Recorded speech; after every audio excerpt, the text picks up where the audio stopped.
Hey, Fluffy.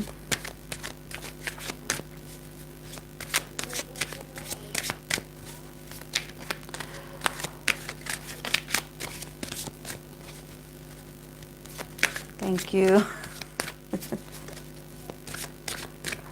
Hey, Parvati.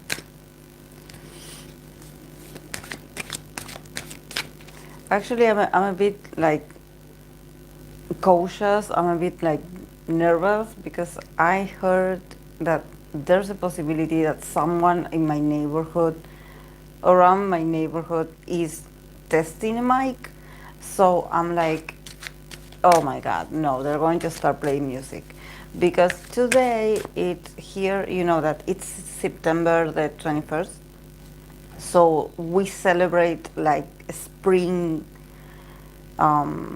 It's not the equinox yet. I think it's tomorrow, but for us, you know, the 21st of September is like a spring. It's a spring day.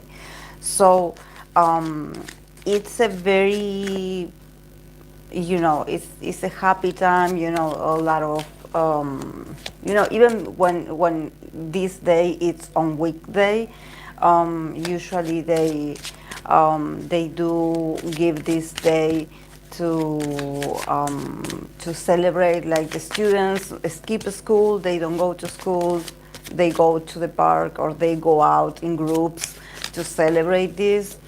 So I'm guessing that it's going to get a bit like loud. So I'm like, oh no, because it was so quiet, guys. A few hours ago, it was quiet here. And I was like, oh no, I'm sure that once I start recording, you know, there's going to be a lot of buzz around me. I'm sure.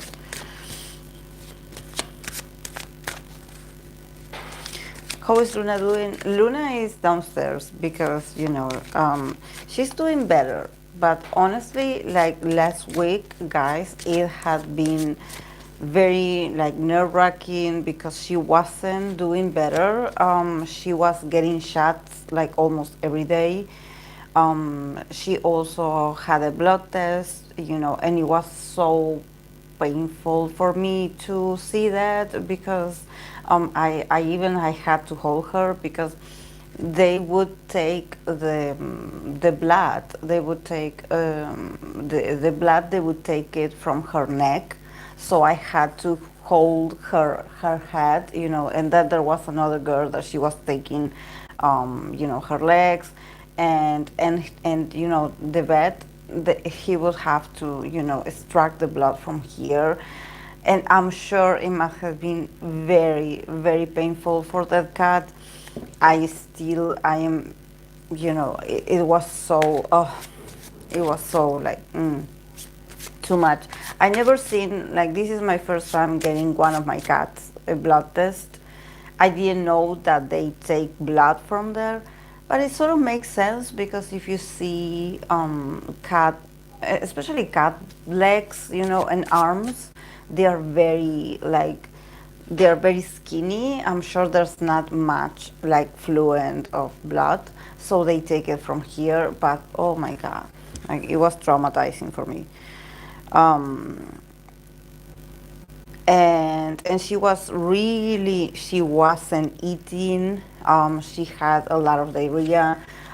She was very bad, guys. She was very bad. That's why, you know, during the week I didn't say anything. I also, guys, I was like, you know, I was really like worried for her, but I didn't want to share it in the group because I was like, okay, you know, it's one day at a time. You know, when you have no idea, like she would be sleeping and she would be like, you know, like in her sleep she would be like complaining, you know, like when you feel bad that you make weird sounds. Well, she would make those. um yeah, she was really bad. She was so bad. And also there was one day, I believe on Tuesday, that they gave her medication, and she started to lose the strength of her legs, so she would walk, but very, you know, very dizzily. She would be very dizzy. She would be shaking. And also like she would be like, um, it seemed like she was like, I don't know if she was like, it was because of the drug, of the medication that they gave her, that it was too strong. Um, it seemed like she was in a coma or something like that. Her pupils were super dilated. She couldn't see. Like when you talk to her, and you move your hand in front of her, she wouldn't respond. Just so bad, guys. So bad, so bad. I'm glad that it's over, but I actually like I was like, I don't know if she's going to make it. I really, we were this close to lose her, and I was taking her like almost every day. I believe the last day that I went with her was on Thursday. Then that day, finally, they gave us like this medication. Um, and that we have to give her with her food. It's a pill that is like for 10 days, and then we have to come back. But yeah, it was like a sort of bug, a flea, I don't know, a parasite that got inside of her. Um, and that's what was creating all of this. Um, so yeah, guys, I was so upset, honestly, because it's not just that your pet is not feeling their best. It's also that it's been 2 weeks since we had been going to the vet, and like they were always like, okay, bring her back tomorrow, bring her back tomorrow, and and thank God there were some days that my dad would take her for me because I had to work, and he also had to do his own things.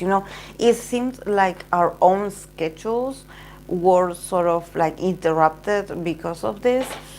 And I remember the day that they took some blood from her to do the black sum, yeah. um they told me, like, the results are going to be ready in 24 hours, like you can come back tomorrow, like bring her with you, you can come back tomorrow, and they will be, um they will be ready. So I did go that day that they asked me, and when I went, they were like, oh no, we still don't have your, come back tomorrow. So and it's a long trip. um the cat is also not feeling her best. I would take her, and she would, like, she would pee on the transportator thing. Um, she wasn't feeling her best. She would be suffering. So, it was not like the level of nervousness. Um, I also had to go myself, had to go to the bed. Not me, for me, sorry guys. I had to go to the doctor myself. I had appointment and studies to do for myself. So it's a mix of a lot of things. When you have to go, everyone has to go. Um, and nobody knows what you have, and guys, that with me and this pain that I had been having over here and down in my back ever since I fell off the stairs, it hasn't been like easy for me neither, because it seems like twice a week I have to go and see a new doctor or someone, because it had been bothering me. So it's not easy. It's not easy. Like, I was tired of seeing doctors, like, really. I was so tired. Yeah, thank God she's doing better. And also, beds are so expensive, guys. It's like, this is why I was looking at her and I was like praying. I was like, please, like, let's not. I don't want to buy something else, like, please, like, I used my savings, like the savings that I had, I used it for them, for her, So yeah.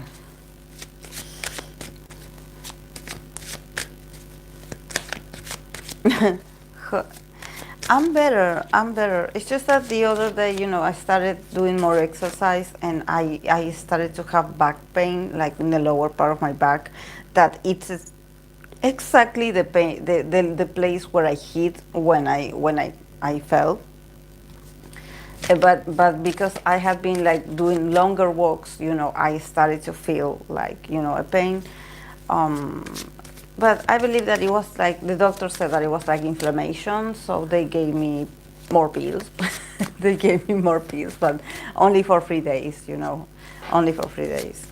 My stomach is not doing his best, of course, because after all these weeks of a lot of different pills, um, my stomach is not doing their best, but at the same time, I'm eating better. Like that I started going to the nutritionist, so um, I'm eating healthier. I'm trying to eat healthier because it's not about me being hungry. I actually am not like it's not about food, but yeah, I need to change the way I had been eating or eating certain things and leaving out, especially bread. That I do love bread. That. I actually started with a bit of cardio, and then I was recommended to do like long walks. Just start because since I had this pain, they were like, okay, we are not going to get you to do something, and also because of my knees, because of me having lupus, I'm not the most flexible person, and I have a lot of pain. So the thing is just to be consistent, but to do the job, and actually I'm feeling much better. I'm feeling much better, guys. I'm feeling like not just in the sense of oh this I want to lose weight. No, it's more about me um, going out more, like making that specific moment to go out and do exercise outdoors. The days had been like more beautiful every day, like just smelling fresh air, and being able to get out of my house. And not get from my house to the office, to the office, from the house to the house, very systematic like that. So I'm doing better because of that. It's like my whole routine changed, and I feel better. I feel better about it. It's like I needed some change in my routine. And actually, I'm noticing that I'm not like, it's not like, oh, I have to go and do this. No, and my mind is very set on this. It's like, yeah, it's part of my day. I'm going to take this moment to do this, or I'm going to wake up earlier to do this. Like, yeah. So yeah, I had to stop. Like I had to change my routine. I couldn't continue doing what I was doing. And it's all thanks to me falling off the stairs.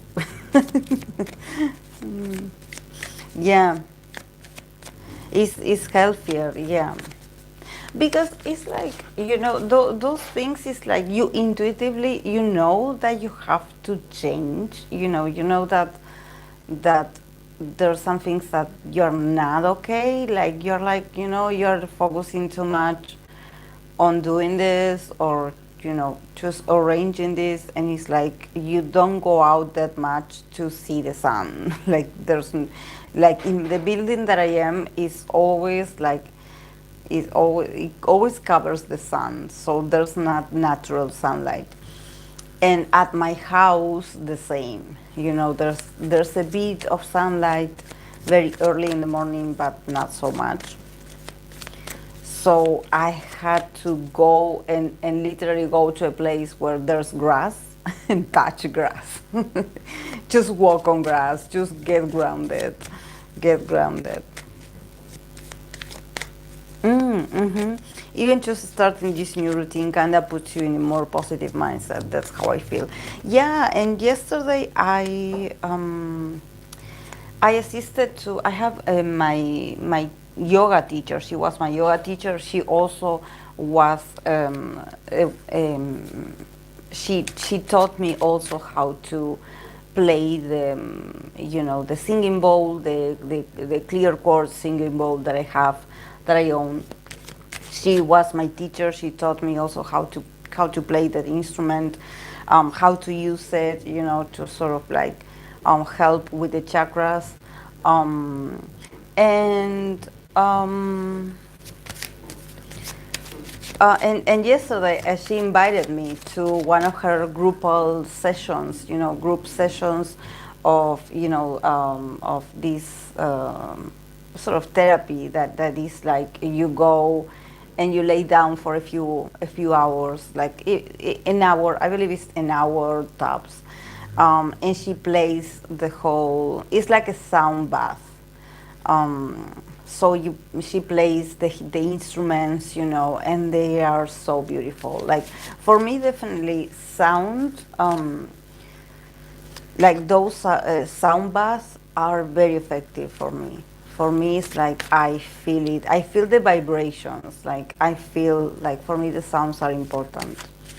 Um, and so it was great. There was a small group of people, but I remember before the pandemic, I used to go a lot to those sort of meetings. And then I stopped doing it because of COVID and everything. Um, but now I'm glad you know, that I'm sort of going back to that. And it's been a while since I've seen her as well. She has great energy, very positive. And we were talking, about how meaningful it is that, I'm coming back in these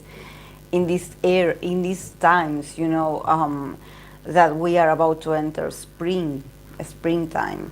So it's very meaningful for us from this side of the world that we are in the south.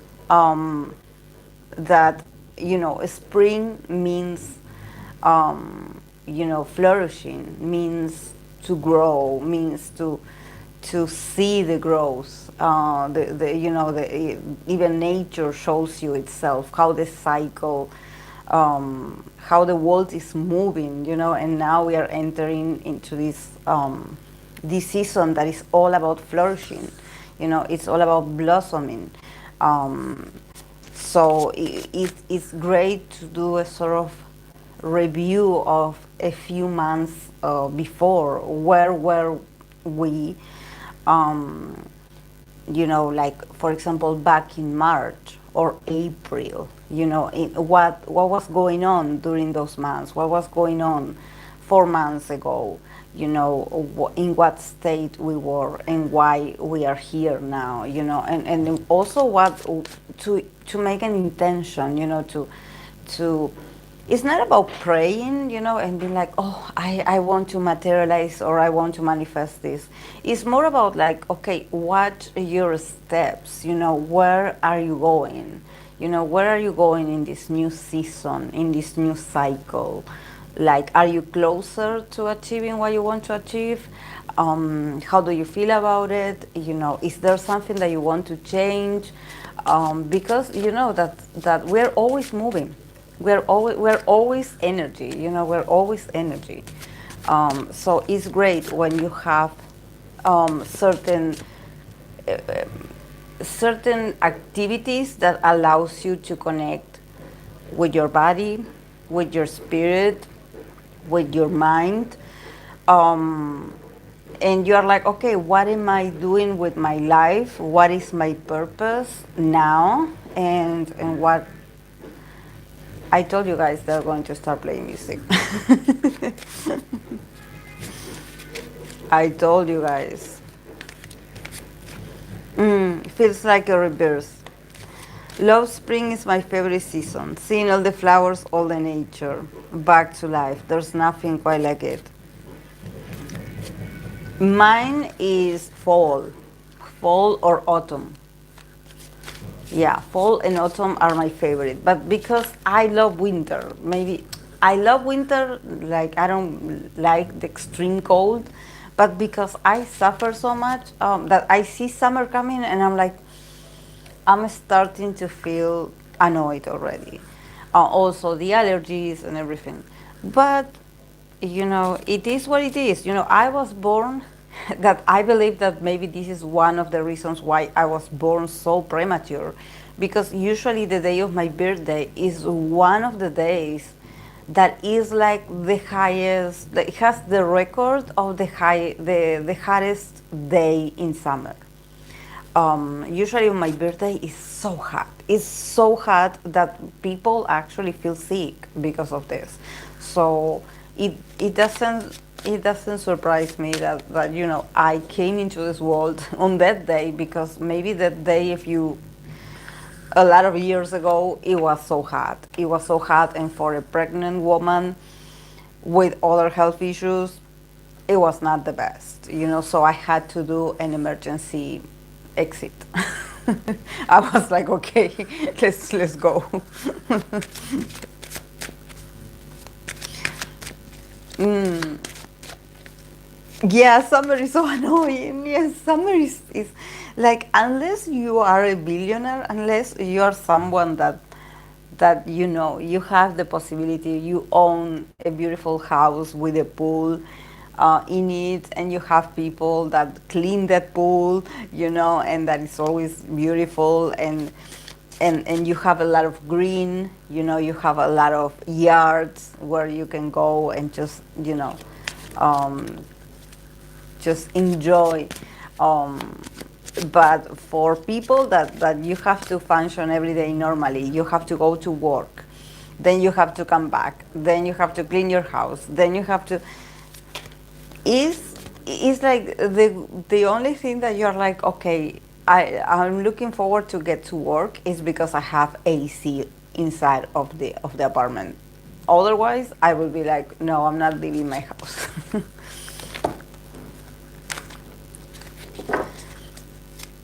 And also for us, actually, I believe the government has already started to give us the hint that there's going to be some blackouts. There's going to be some restriction in the power bill, in the power distribution. So, for example, there's going to be some is in a specific hour where power is going to run out, or is going to go out, or is going to be stopped the administration, because it's like we're going to enter into saving mode of power, even though we don't want to, and we are paying a lot of money for power because the bills are insane, guys, here, electricity bills.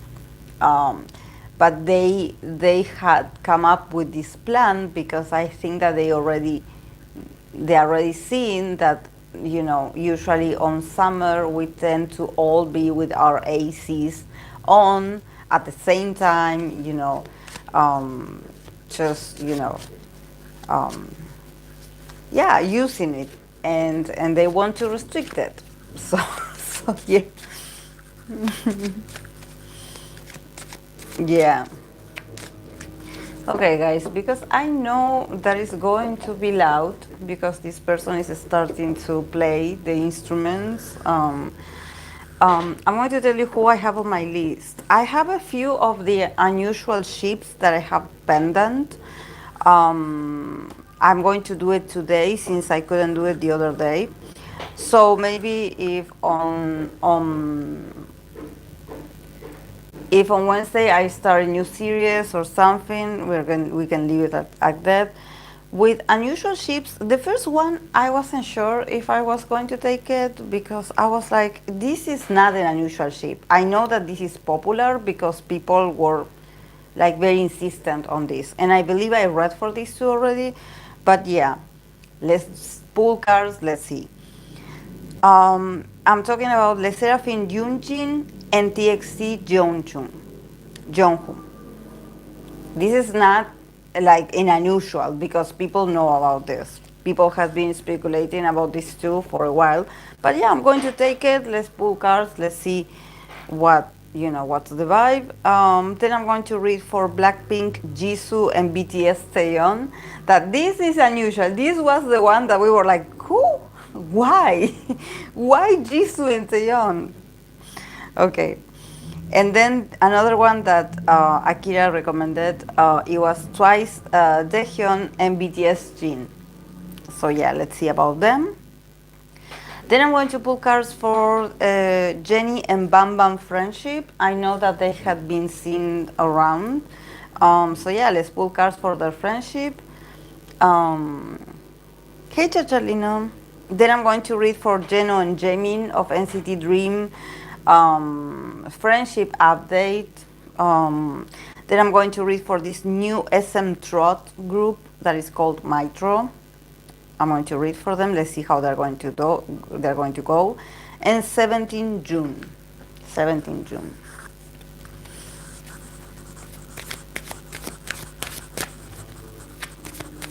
You know that those two, and this is me not as a tarot reader, guys. This is me as someone that just is a K-pop fan.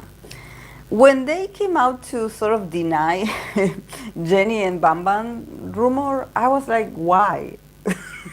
Like, why do people need this to be denied? I never thought that they were going to be something. Me as a woman and spectator with eyes, when I saw the pictures, I was like, oh yeah, Jennie and Bambam. Like, I never I mean I would never ship these two together. I don't know why. I think that I would be like, I don't see it. I don't see it. I could see the friendliness. I could see the good vibe. But,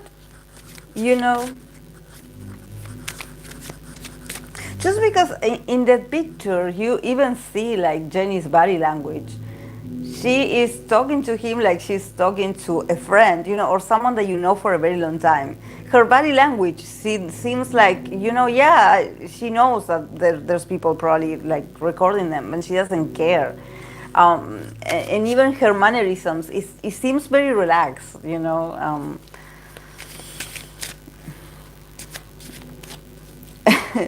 Yeah, I saw that Jennie Bam Bam thing, although probably they're just friends, from what I understood. June, my boy June, because he's going away. Oh, yeah. They are 100% friends, yes. What is there even to deny? I was like, why? Like I didn't, and this is not to be like, I don't think Baban is Jennie's type, or I don't think he could have something with Jennie. No, not at all. I mean, Bam Bam, not only he is a very handsome guy, but also he's. I believe I don't know much about Bam Bam, guys. If you are fans, please keep me updated. But he seems like to do very well on his own, Bam Bam. Like he seems like a guy that has it all, and also he's friends with a lot of people. So I'm like, yeah, they're friends, but I don't know. It's just that for me, this is something that I notice about certain idols, especially when they go solo, that they exude a certain relaxing mode, and they are so comfortable in their skin that yeah, they hang out with each other even though they know that there could be rumors and people taking pictures. But they are so confident in their own popularity and in their own work, or in what they're doing, what they have for themselves, what they have going for themselves professionally and even personally. That is like, yeah, like they're not the typical idol that you have to restrict yourself because you're going to damage the reputation of your group if a rumor comes out of you. I believe that maybe it's because they are the third generation, so it's like they are grown, they are They had been doing this for a lot of years, so there's a lot of flexibility and adaptability in their encounters with others. You know, that I think that this is what some of us, we are really happy to see them interact, because we are like, finally, finally, finally. Hey, Nuit. Jennie's friends, we got 7 members. Mm-hmm. But just because I see these pictures of them hanging out, you know, and I notice Jennie's body language, and I'm like, I am like that with people that I don't find attractive, honestly. Like, and this is, you know, me and Jennie, the only thing we have in common is that, you know, we are Capricorn with Moon in Scorpio, and that's it. I believe that also our Venus in Pisces. But she has Aquarius placements as well that I don't have. But when I saw pictures of her, you know, with him, I was like, yeah, they're friends. They're friends. Because usually when, if this was like a date, or if this was like an encounter of someone that I particularly would find attractive, I wouldn't be talking to the person. Like, I don't know why I am like this, but usually the person that I find attractive, or I feel something for the person, I don't talk to them, or I ignore them, or I try to stay away. But if you see me like talking to a guy, that he can be attractive, he can be like successful and everything, but if you see me talking to him, laughing, just being myself, be sure I don't find that person attractive. I don't see them as potential for dating. I just feel so relaxed when I'm around them. I feel so good about myself, and I laugh a lot, and I am just like so radiant because I don't feel anything for them, you know. But usually when there's someone that I do feel something for, I act very creepily. I don't know why. I feel like I stare at them. I don't say anything, and I stare at them. I get very creepy all of a sudden. I probably ignore them. I try to stay away. Like, if they are on this side, I will go to the other side. Yeah, I don't know. Like,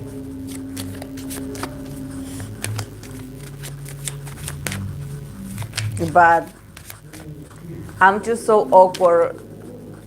If you're like, this is flirting, this is you flirting. No, this is more like me just being very creepy, because it's like, why? How would someone be like, oh, she's flirting at me, when you are staring at that person in a very awkward, a bit stockish way? Like, why would you do that? Like, why does it look like you don't like them? I don't know. I do that. I don't know. I do that until they realize, like, oh, maybe she likes me. I don't know. Black 7 and got Blackpink and got 7 are friends. Jisoo with Jiyoung, Lisa and Jennie with Bam, Jennie and Joojeon, and probably Rose and Mark. Lisa with Jackson too. It's nice when whole groups get along like this. Yeah, definitely. Yeah, she has Aqua Mars. Aqua Mercury, Uranus and Juno too. Yeah, she's half Cap, half Aqua. Yeah. Yeah. I don't have anything in Aquarius. I'm just plain Capricorn, Scorpio, and Pisces. That's the whole placements that I have. And I believe Sagittarius, Aquarius, Uranus is Sagittarius, I believe is over there, is somewhere, but it's just a planet. It's just a planet. It's very far away. But yeah, mostly my card is all Capricorn and Scorpio. So it sort of makes sense that I am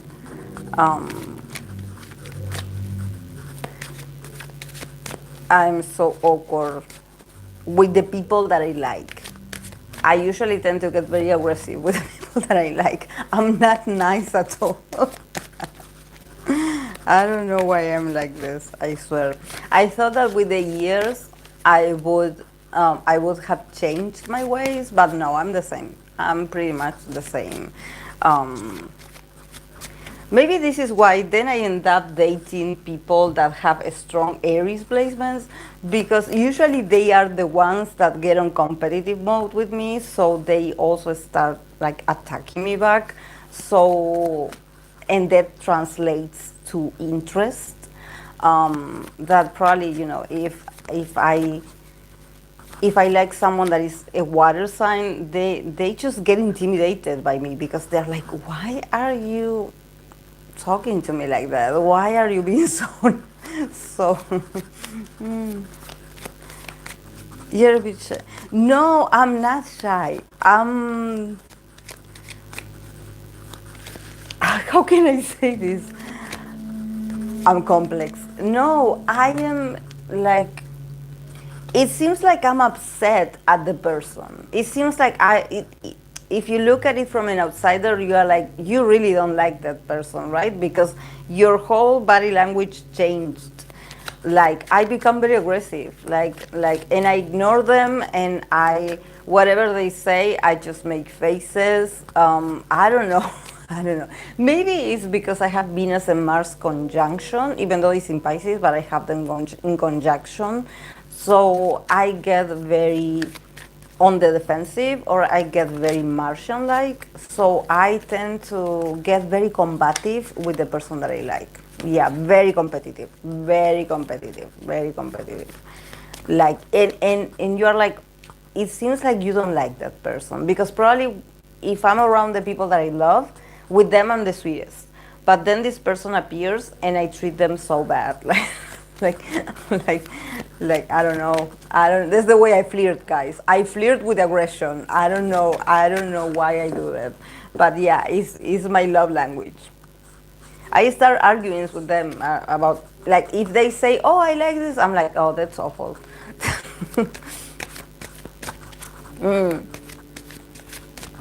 Yeah, Aries and Cap don't do bad together because Mars is exalted in Cap. Plus, we are Scorpio moon ruled by Mars too. Yes. Yeah, Mars and Venus conjunction is like one of the sexiest about masculinity. Yeah. My first move is always to ignore them and then watch them for a distance. Yeah, see, like Chacharlino said, that's what I do. Is I always ignore them. I like, if you're like, I wonder who Vanessa finds attractive if we are in a room. You have to observe who I am the farthest away from, and you're going to see it. You're going to notice it. If it's someone that I'm so like talking to them and being so friendly and outgoing, yeah, I don't find that person attractive. I see them as a friend. Same, Chacha, same. Choose observe, but definitely not show any vulnerability. No, guys, don't show vulnerability. Don't show it. Don't show it. But also, I think that it has to do with being an earth sign. I believe that it has to do with being a female earth sign, because um, I have a lot of Virgo friends, Virgo female friends, and Taurus. Well, Taurus not so much, because the Taurus ladies, they're so Venusian, they don't have to, overthink connections. They just end up in relationships, and they just love it. But I believe that for us, for Virgo females and Capricorn females, for us to give in to vulnerability and be like, I love that person, or I just feel so out of control because of this person, and I think that this person has my heart, or I cannot stop thinking about this person. For us, this is like a huge torment. We don't transit emotions very well. Anything that seems like, oh, is a lot, or it's too much, or it's obvious, we hate to be obvious. We hate it. We hate it to be obvious.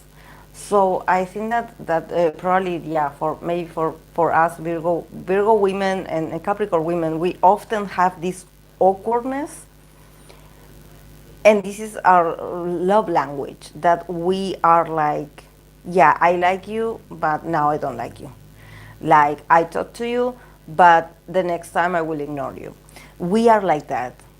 We are like that, and we always act like we don't need them. Like we are like, oh, like were you waiting for me? No, no, I wasn't even thinking about you. You're not even on my mind. I have a lot of important things on my mind. You're not in that list.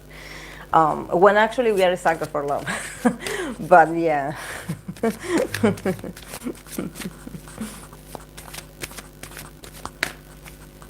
Yeah, it's like that caution that comes with attraction. Yeah. Competitive games like bowling must be your go-to date idea, then would definitely help let go of the competition a little. Yeah, yeah, those dates that require competition. Yeah. I don't feel awkward personally, but I just don't want to show anything at first, not until they've shown their game. Yeah, it's like we want to be sure, we want to be sure that we are not, because that's another thing. We are like, I don't want to have the wrong impression. I don't want to get, my hopes high, and actually, that is. I hope that YouTube, if YouTube hears this, I hope that they don't take my live stream, because this is not, I don't own this music. This is people playing this music. And also they're awful singers. They're singing in Spanish, I believe, but this is like an English song. It's like a rock old song. They always do this. They always, like, ever since I was young, they would play instruments and do this. But yeah, I hope that the copyright doesn't. My God, my God. I should have started the live stream earlier. Definitely. You guys let me know if you hear it, because I do hear it very loudly, but you guys let me know if you're okay with it. It's nice, it's a bit messy. Yeah, but I'm about to read tarot. This is not okay. This is not the right move. This is not the right move. Wait.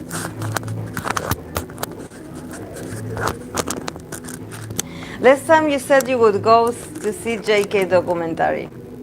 Yeah, I did. I did. I even consoled an army. The army next to me, I even consoled her because she was crying. She was crying. She was so emotional. They definitely miss him. I mean, I miss him too.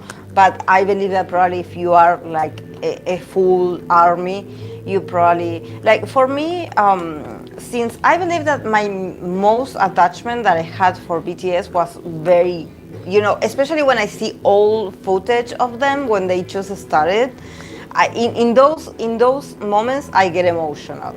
I get emotional.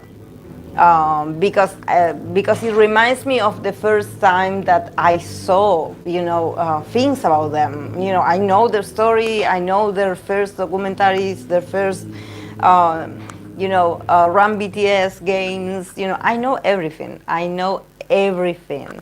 Like, there's a part of the documentary where he's putting some socks on, and he has this thing that he likes, those, that some people find it creepy, that he likes that, those socks that have the separated fingers, the toes, they come all separated like a glove. And he was wearing those and he was showing it to the camera. And we were all laughing because we were like, those are the types of socks that JK likes. Yeah, I think that for me, one thing that I do see, that I did love about the documentary is to see how JK hasn't changed a bit. It's been a while since I watched documentaries of them. JK hasn't changed a bit. He still has the same mannerism. He still has the same mannerism. Like, the guy is so on his mind all the time. like the way he zooms out every time he's looking at something, he's observing something, he's watching something. You know, the way he's like, he is always worrying. And I was like watching this, and I find it so cute, you know, and this is, he's such a Virgo man that I was like, you are so cute. You're so cute because he gets obsessed, and he catches the smallest details, you know, that you are like, oh, there's no way someone like JK would be watching or observing this.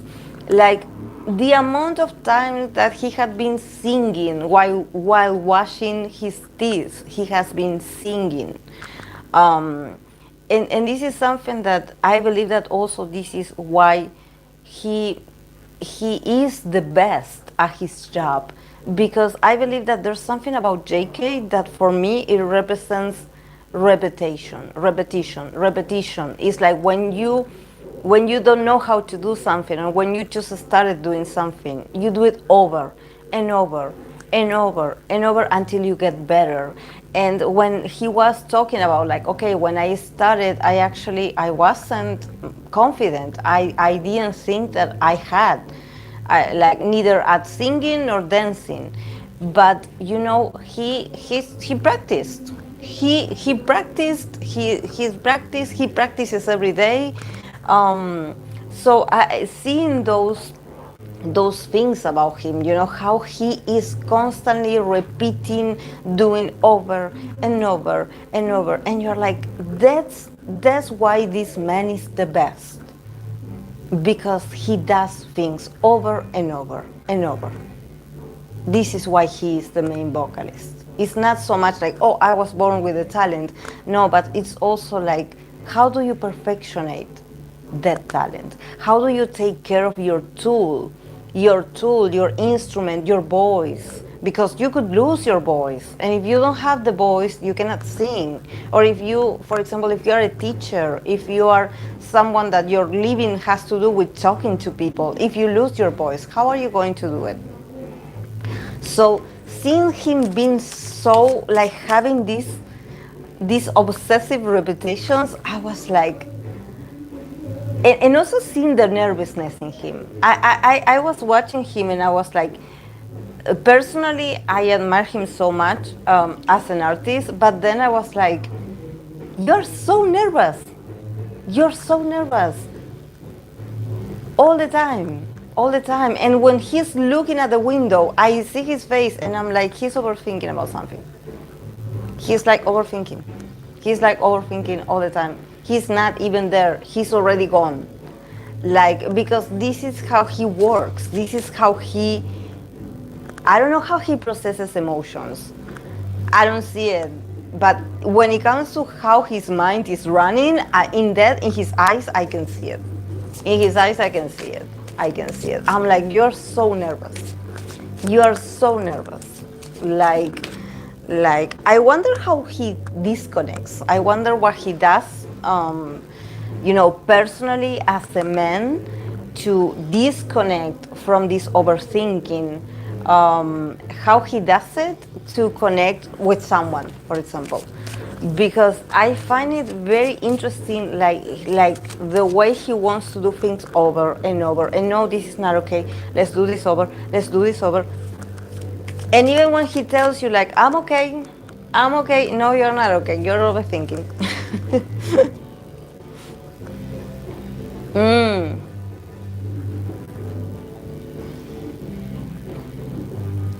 Oh my God, when I see like the American Hustle show or something, I can't believe it. Yeah. And all the Bon Voyage and Run BTS. Yeah, remember? If you've seen American Hustle live, do you remember when he said he wanted a tattoo? Yeah, I remember. Yeah, he was a baby. Like, I don't like calling idols a baby, but JK is the baby. Um, and he did it. This guy is authentic. Yeah. Yeah, he wanted it at the time and stuck to it. A triple Earth person would definitely have a hard time changing. By the way, what oh, by the way, do you still doubt his birth chart? Think you once said you don't believe he's a Virgo moon Cap rising. There's no way that man is a Capricorn rising. He's so beautiful. Like we Capricorn rising, we're so ugly, guys. Like I don't know. Except the sharp jaw and those things, the sharp features that everyone loves about Capricorn. Um, but Capricorn rising is so not attractive, and Jungkook, it's his expressions. Well, maybe because he's a Virgo, you know, he has the doe eyes. He has these very sparkling eyes. You know. Um, I don't know. Maybe, yeah, maybe he does. And I'm not an astrologer, so I don't know. This was because I spent a lot of years thinking that he was a Leo moon. So, so you know, it's hard to it's hard to dismiss it. But yeah, my Virgo Mercury relates. Nui, the Cap rising chart matches his Sagittarius chart. Ah, that he once mentioned, while the other one doesn't. Ah, okay. Yeah. In real life, stop. I said that all the time when you say this. Okay.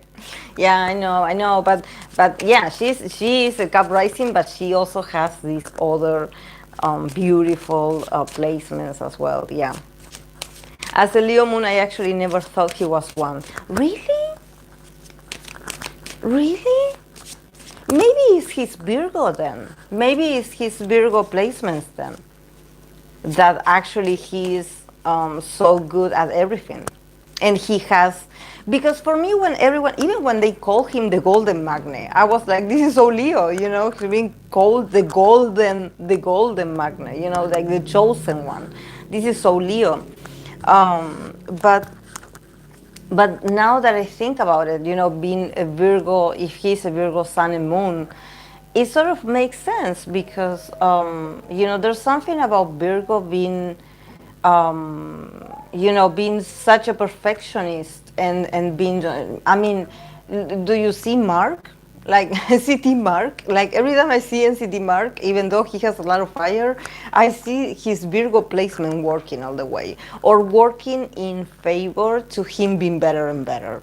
Um, and even though it has to do, maybe he has like a Virgo Venus, him being very like, you know, celibate, like not celibate, but him really taking care of his, you know, emotional, his need to be Venusian so he can be a great performer, and also a trustworthy professional.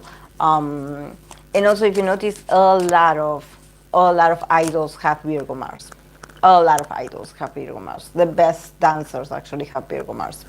So even though they look like they are about to have a mental breakdown every time they rehearse, they do some rehearsal. Like I love to see Virgo people freaking out while doing a rehearsal. Like, but that's the part that for me the documentary, I should have called it JK being a Virgo for 93 minutes, because he was like, it's not about nervousness, no, because the guy definitely gets the job done, but there's something about his mannerisms, there's something about the way he reflects, the way he goes back and does it again, and then he does it better, and then he gets like he gets amazed at how better he did it. But actually, yeah, it's because of practice, and it's because he is insistent, you know. And I was like, you know, I have a thing that I said, I will never date a Virgo man again, but if it was JK, I would probably give it a go, even though, like, I think that what I find attractive about a Virgo man, and this is my huge mistake, that I usually fall in love with their maniac, with how maniac they can get when they get obsessed in getting things done.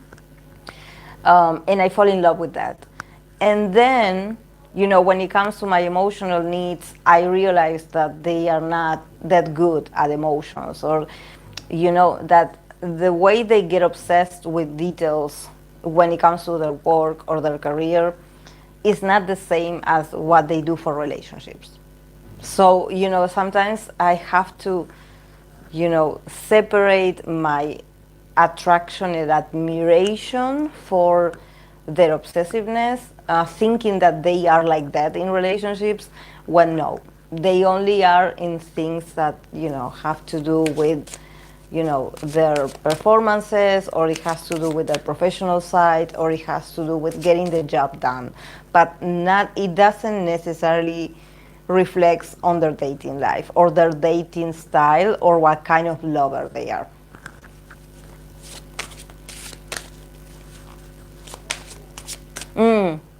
He's very Virgo. Megan Fox too.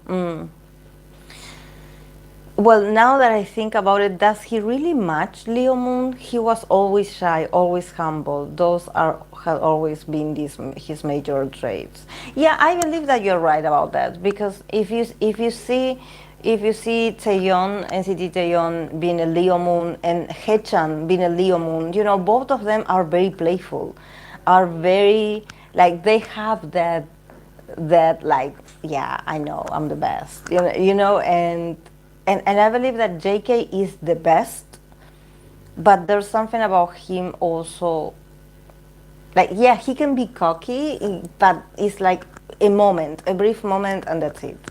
It's like then he goes back to be his humble self. So if you think about it, yeah, probably, yeah, he is not that. It's just that maybe, like we were talking, thinking or perceiving that he was a Leo Moon, we want to see those traits on him.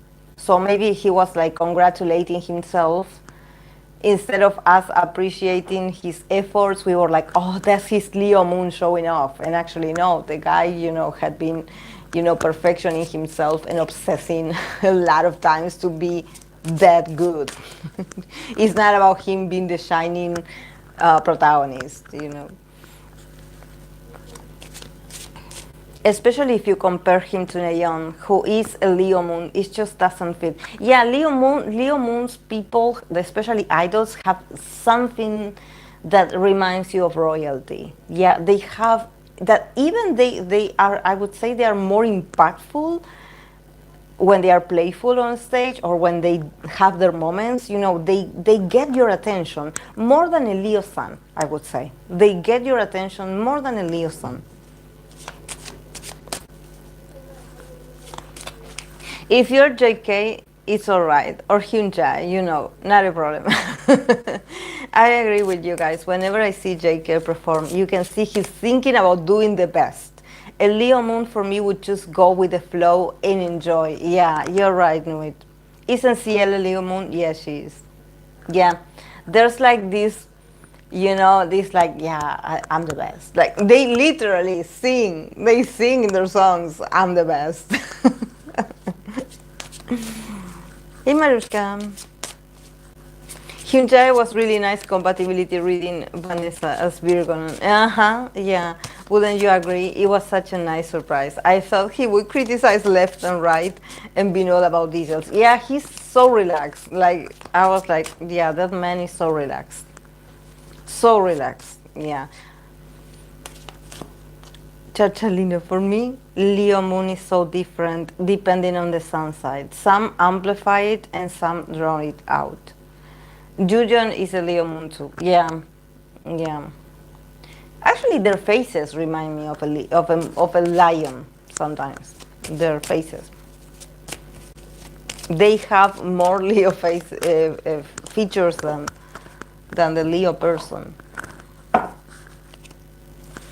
But yeah, for me the documentary was great. Like, I'm thinking about going back and see it another day, because it was good. I really like it, especially because they have different songs of him singing it live. And people were so happy. Like, the atmosphere in there, there were people of different ages at the cinema.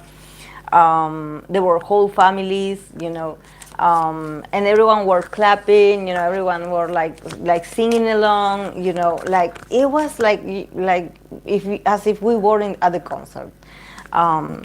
And and that's how you can can really feel that, maybe because us over here, we I don't want to us get our hopes up about having, a K-pop act here in a country. So every time there's something on the cinema, we get really excited as if it was actually a concert and we were there. So cool, I found a link to JK and Jimin's shows. Can't wait to watch it. Yeah, it's so good. JK and Jimin's show also, guys, is so good. Like, in that sense, I'm also thankful to my army friend that she was the one that also shared with me a link, and I was so happy because they are amazing. Ah, JK, yes. JK on the big screen. Although I must say something. I must say something, and and this is for all the Jungkook's fans will agree with me. There was too much clothes on. Too much clothes on. Too much CK everywhere. Yeah, lovely, but no. Too much clothes on.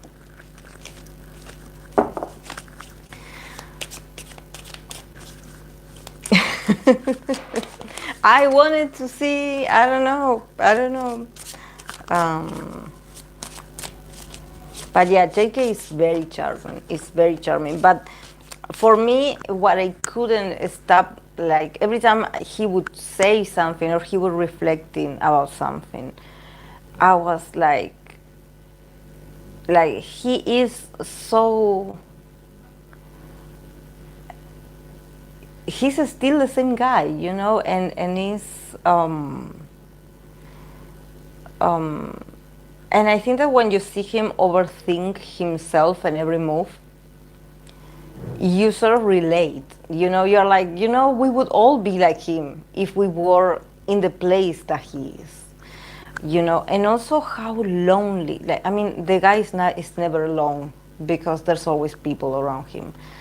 But you know, um, the documentary really showed that how much he did for his solo debut, and he did a lot. He did a lot for the fans, a lot. And when we think about BTS, or when we think about a BTS member, we are like, they can just, do this and this project and present themselves here and that's it. Or maybe just, have a concert and that's it. But JK did a lot. And he was so worried for, because the poor guy, everywhere he went, there would always start raining. So So he was so worried about the fans. He was like, I hope Army likes it, and he's so sweet. He's so devoted. He's so devoted.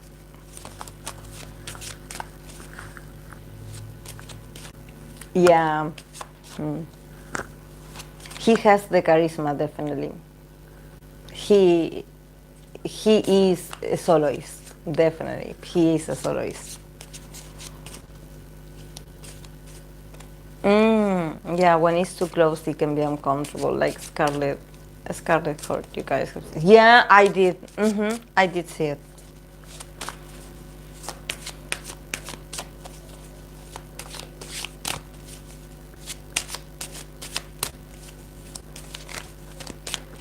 Okay, guys, I'm going to start because I don't know if these people are going to start playing again.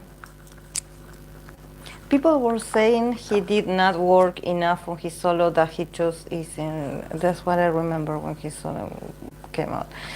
Well, actually, this that he recorded, it showed you the whole process, and it looked very exhausting. Very exhausting. Like the guy was trying to be everywhere. And also, probably at that moment, he was also recording this with Jaemin. So, he was so busy. He was so busy. He was so busy. And you can tell that he was exhausted. You can tell that he was exhausted.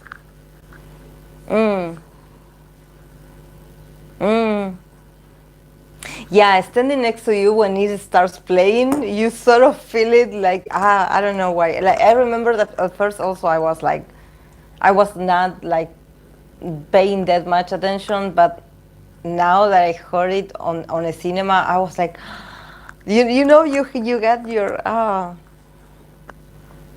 yeah, he showed all that he's capable of.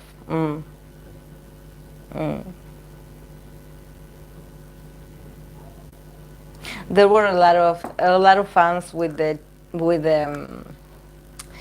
cookie headbands. They were so cute, so cute.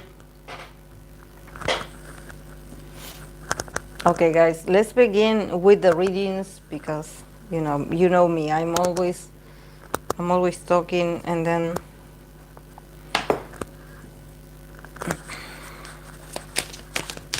yeah, standing next to you on the big screen must have been crazy. Yeah.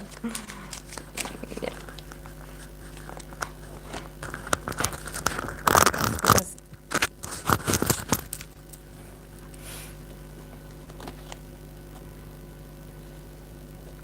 Yeah, you should go, Marushka. You should go. It's great. It's great. You should go.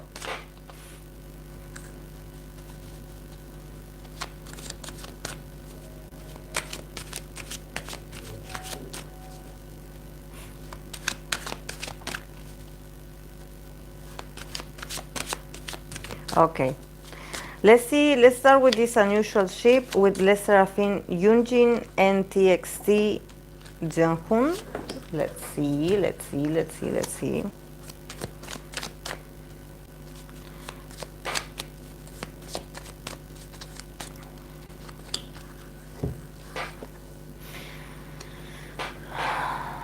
Yunjin, Queen of Pentacles, Nurture.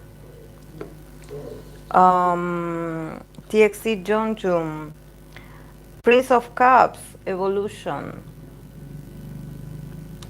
Is there an age difference in here? And we have in the middle of them the Tower, Upheaval.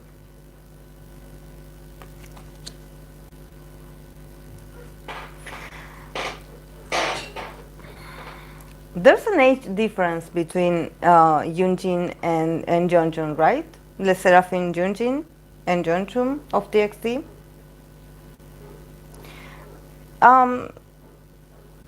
2 years. Okay. Yeah, definitely with the Queen of Pentacles, it gives me, when I read for Lino and Nayeon, that there was this feeling of just Nayeon coming up as this Queen of Pentacles, just minding her own growth, her own stability, what she's creating for herself. There's something also about Yunjin being like this, being this very, this woman with so many talents and with so much available for her. She probably lives a very good life as well. She is like she reproduces and multiplies her, her successes. She knows her worth. This is someone that probably she's also much more mature than girls of her age. So there's something about her feeling a bit superior to Jungkook's energy. And I know when I say this that people are probably going to be no, because Jungkook is like the most popular. And yeah, but we're not talking about them as, idols, or as part of a group or as performers. We are talking about a man and a woman.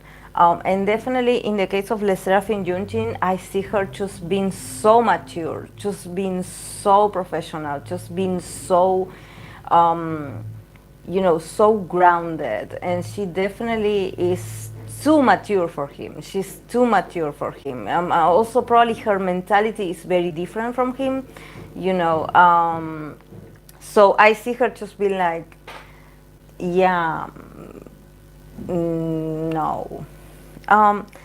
But from his side, we have the Prince of Cups from his side. From his side. We have the Prince of Cups in here. So, there's something about him sort of like, it's like he is not like, I think that there's something about him. I wouldn't say like he had a crush on her. And I say had because I have the tower in here. So whatever it was destroyed instantly. Either because one of them rejected the other or something happened that it stopped this. But from his side, I can sort of see a bit of romanticism, or maybe being a bit flirtatious and being like, oh, like just being charming. The Prince of Cups is someone that is available, is someone that is like sensitive, and is probably he has the vibe of someone that is also very romantic, or he has this very charming Prince Charming kind of vibe. So I can sort of see that he definitely is not that he doesn't know of her, and it's like, yeah, no, it's not like, oh, I don't know how she exists, but it's like his energy feels much more welcoming to her presence. It's like when she shows up, I pay attention, or when she needs something, I show up and I become of service. It's like I don't mind being close to you. It's not like I'm not ignoring you because definitely you caught my eye. So, there's a lot of receptiveness coming from him. But yeah, definitely no, these guys actually is not, there's nothing going on. And if there was something, probably it was just the sound of a potential scandal that actually just made things awkward for them moving on. I definitely see him, just being just very loving, very cute with her and everything. But I see her more serious and being like, no thanks, I cannot have this interaction with you. It's like, I'm sure you want to help me. I'm sure you're so nice. But also the tower, it being said, probably if this was like a scandal back in the day, it sort of ruined the possibility of them having a normal interaction. I think that it makes things awkward between them. So, yeah.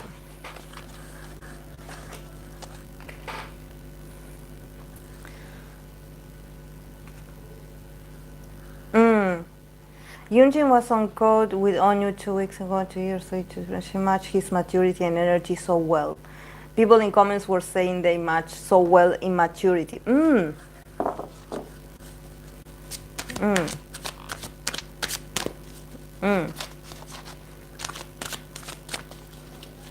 But I do love it, and it's so interesting that every time we read for Yeonjun, we read for his career in Virgo season. So he always gets this Knight of Wands. So he is very brave, when it comes to how he shows himself. It's like he's always there. He doesn't hide. He's not that a shy person, And when I see also here that we've seen this Prince of Cups, there's also this emotional ability. Is like, yeah, like I like you, or like, oh yeah, when I see you, I'm being nice to you. He doesn't ignore people. Then if people want to add certain attributes, I mean, like, oh, this happened and they dated, then that's on the other person. But I think that he's just generally someone that he cares for people. He's not the type of person that he it's like he's so authentic. He cannot act like, oh, I didn't see you there. I didn't see you there. Oh no, I cannot talk to you. Because no, he will go and talk to you. He will be nice,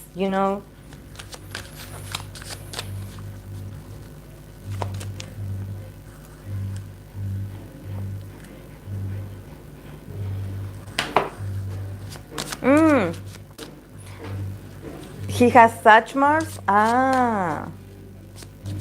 He's definitely super cool. I was really impressed with his solo. This song is nice but not perfect. But his performance, wow. He has such a vibrant energy. I like him. I like him so much. Like, he's so authentic. He's not, that you usually have two types of Virgo. You have the Virgo, I know because I dated a lot of Virgo men and I dated too. You have the nerdy kind of Virgo man, the one that is very intellectual, that is so intelligent, but there's something about him just being awkward socially, um, and a bit annoying. But then you have the fun Virgo man. You have the nice, the fun Virgo guy that is like the typical guy that just like, steals your heart because they're so outgoing. They're so outgoing. They're so adventurous. They are so fun to be around. They're always like, let's go. Let's do this together. And they are so, they're into sports. They do a lot of things. They love to be outdoors. They are actually really good at any kind of physical activity, and they are so nice to everyone. They are so nice to everyone. And when you meet them and you're like, you're a Virgo? Oh, wow. Like, I've never seen a Virgo so outgoing.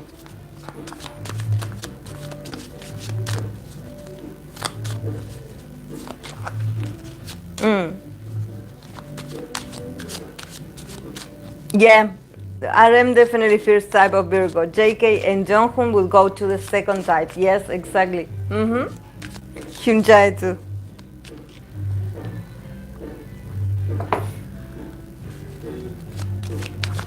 Yeah, the outgoing ones, the ones that they don't know much intellectually, they're not all holding a book, but they're so fun. They're like they're always the cool guy in the group. They're always the cool guy.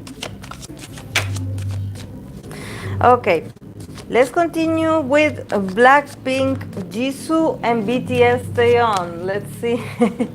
Blackpink, Jisoo, and BTS Taeyeon. Let's see this ship. Let's see this ship.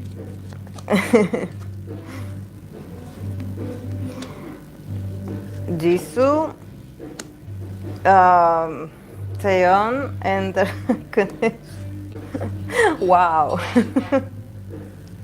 What happened? Okay.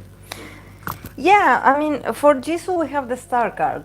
So definitely for Jisoo, it's like, yeah, I'm famous. This is one I'm associated with him, or this is why I know him, because we run in the same circle of famous people.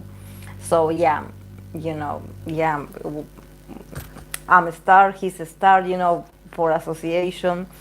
But yeah, in the case of Taeyeon, we have the Three of Swords. We got the Three of Swords. So who hurt him? Who hurt Taeyeon? Who hurt B? And the connection, we have the Death card. So yeah, if they were friends at some point or acquaintances, it's like let it go. The card is, whoever is shipping these two, the card is telling you to let go. It's like, let it go. There's nothing in there. There's nothing in there. There's nothing. But yeah, with the Three of Swords, I think that it shows you how how probably if he interacted with Jisoo, he was going through some sorrow, and I can sort of see him telling her about his disappointment, or telling her that he is suffering because of someone. Sort of like, yeah, let me tell you my problems. Like, I don't know why. I think that yeah, he also is someone that he can get very moody, and when I think about this, I think about social gatherings, when everyone is having fun and you are just there, and he has this very dark cloud about him, because yeah, he's a Capricorn. So with Capricorn, sometimes we can get very pessimist. So maybe when they met, he wasn't in a good mood mentally. Maybe he was troubled by something, or he had an argument with someone and he was a bit heartbroken about it. So I can sort of see him, this sort of also creating a different energy between the two of them, because we have Jisoo here being the star, she's shining, and here we have Taeyeon with the Three of Swords, like him already suffering, or he being a bit sad about something. So even though both of them can be seen as these stars, probably Jisoo was in a better mood, or she was going through just a very happy time in her career or life. And in the case of Taeyeon, he was already, dealing with some sadness, or he was heartbroken about someone or something.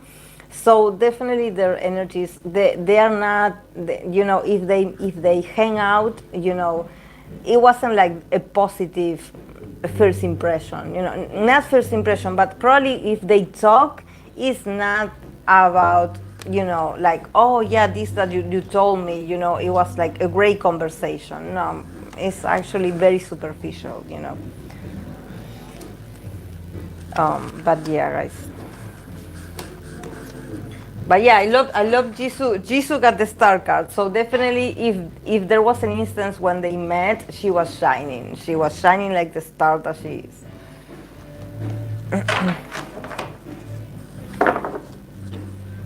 Two copies, yeah. Yeah, I know, Fluffy. I was thinking about it when I pulled that card. I was thinking about it when I pulled that card. Yeah. Yeah. I'm sure that she was like the light, like the last light at the end of the tunnel for, for. When you don't want to talk about that person, you don't want to mention them, but then you meet their friends and they are like, "What happened?" And you're like, "Oh, this happened. They did this and this to me." Jisoo being a star and also just being a counselor, listening to his problems.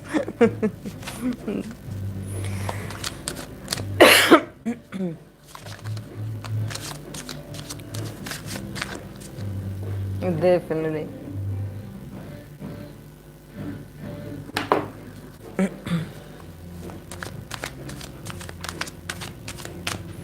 But yeah, I can sort of see, this is one of the reasons why I wouldn't date a Capricorn. Because I know that people are like, oh, they're so handsome. But for me, they are so negative. Like, there's moments where they are so moody that I wouldn't be able to, handle that energy. I know that people are like, oh, but they're so attractive. Yeah, if you like that, good.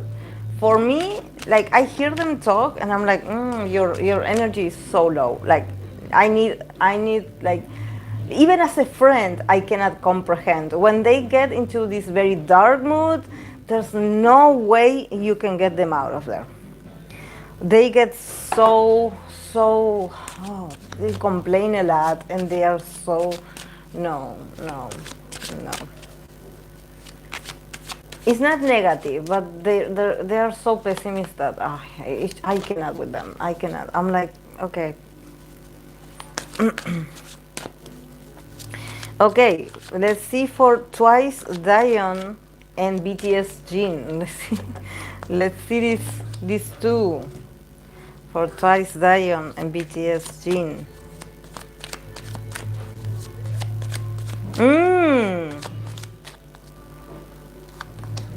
Ah. Okay. For twice Daehyun, we have the wall card for Daehyun. And for Jin, we have the Ten of Cups. Success. And we have the Free of Cups community. So these two are friends.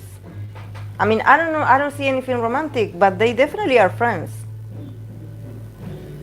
Or everything is cool with them. Everything is super cool with them. Like, seeing Daehyun being represented as this, at the wall card, definitely there's something about her just being, very expansive. Her mentality, she's very wise, and she probably is not, she doesn't judge people. I think that she's like, yeah, like, maybe not all of them talk or had a relationship or a friendship with BTS members, but from Daehyun, there's this openness. There's this like, yeah, like I don't know much about him, but I actually think that he's a cool guy.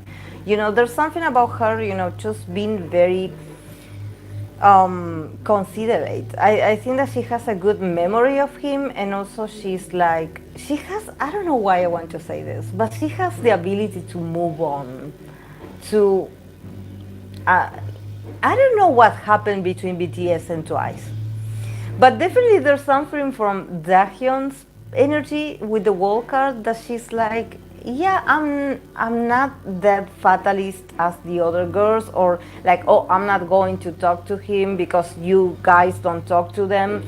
Like she's like beyond that, she's so far away from that. She's like, I'm not that petty, or I'm not like that. I actually like, I move on fast. Like, the wall card is very expansive. It's like I'm friends with a lot of people, and I like Jin.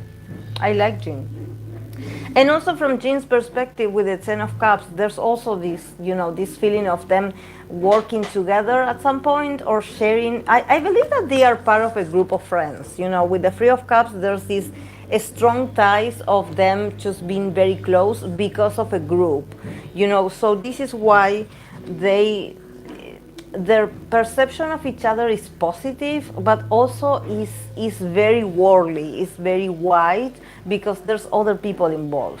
But actually, they do feel very positively towards each other. There's this feeling of like, he's a really nice guy, I really like him, and him also thinking like, she's so cool, like she really is so cool. But yeah, I believe that they're still friends. They're friends. I mean, with other people involved. They have a sort of, are they from the same line, year? Like, are they friends because they share the same year of, I don't know. But there's a community between them. So, and also I wouldn't be surprised if in the future they will collaborate again, or they will be seen being part of a group again, like working together.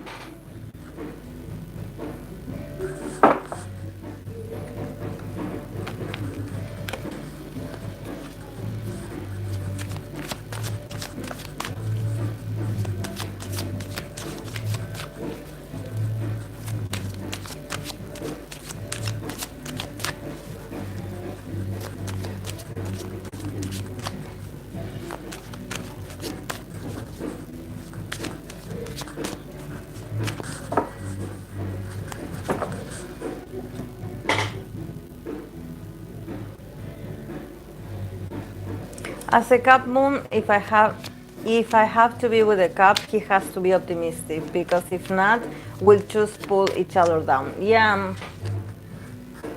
Yeah. Like, and I also I have friends that had dated Capricorn men, and they had to leave them because it was getting too, it was getting too, it was just too, oh, like, like when they get stuck on an idea that this is not going to work, this is not going to do well, or I cannot get out of this, like they get very dark, and no. And they usually drag their partners. With her Aquarius moon, Jisoo probably make people feel comfortable talking to her. Yeah, with the star card, definitely. Yeah, she has that expansive vibe. It's possible she's a double Cap. Actually, there are full birth charts for the Blackpink members on Astrological, and they all have rising sign. Oh, really?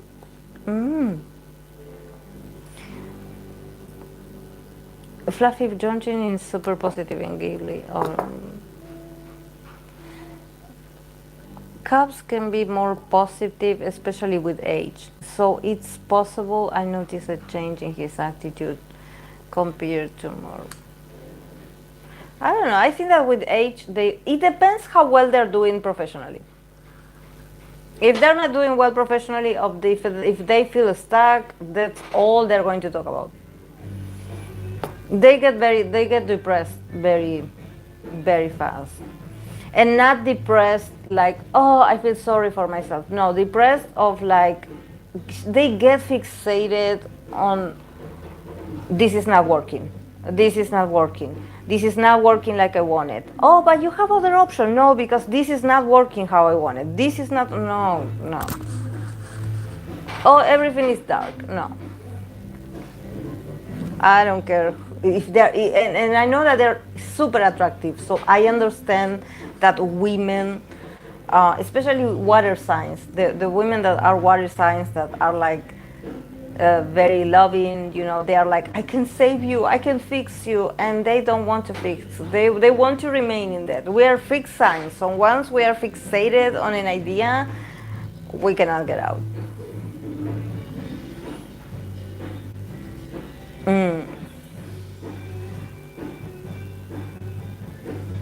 Yes, Bunny, he was amazing in variety shows before his enlistment, and also in British. He's super light and fun, especially. Yeah. Yes, she did.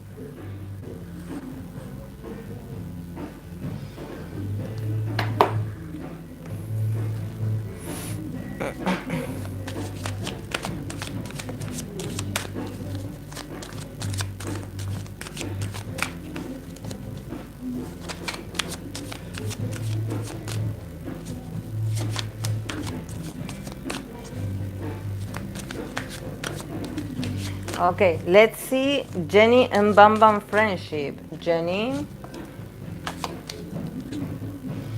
Bambam.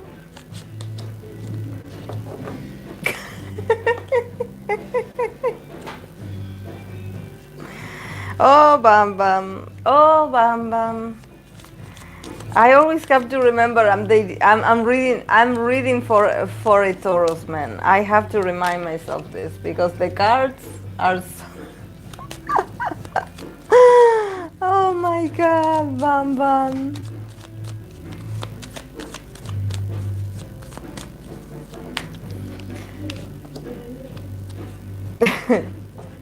They really get along. There's a lot of emotionality in here. I'm like, a lot of emotionality, which I'm surprised, you know, because usually Jennie is very, and Bambam, I don't read, I read for him, but yeah, when it comes to others, he's also very, but in here, I see that they definitely do get each other. There's a lot of emotions. So guys, you know, we were like, oh, you know, we knew they weren't dating. And in here, I'm not going to say like I see them dating, but I think that there's a level of understanding and stability emotionally that if this was to go somewhere, I would see it success. I would see it. But yeah. Okay. Jennie, she got the Temperance and she got the Three of Cups, Joy. So a healing moment for Jennie. Jennie's feeling herself again. She's so happy to have her community, her people, her group of friends. She's just having so much fun with the people that she's associating herself with. So if you see her like just hanging out with different people, it's because she really likes these people and because it makes her happy. So she feels really good. And definitely Bambam is one of these people. But yeah, because I see the Three of Cups, definitely for Jennie, it's like, yeah, you know, I have so much fun when I'm with you, but also when we are with others. You know, it's like you and I and others. You know, there's a separation. You know, it's as if, you know, he wanted to ask her like, let's go have a lunch together, and she would bring her manager or she would bring someone else just in case, you know, just to not make it awkward, you know. But yeah,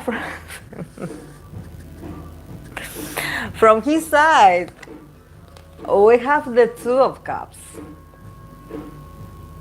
We have the Two of Cups.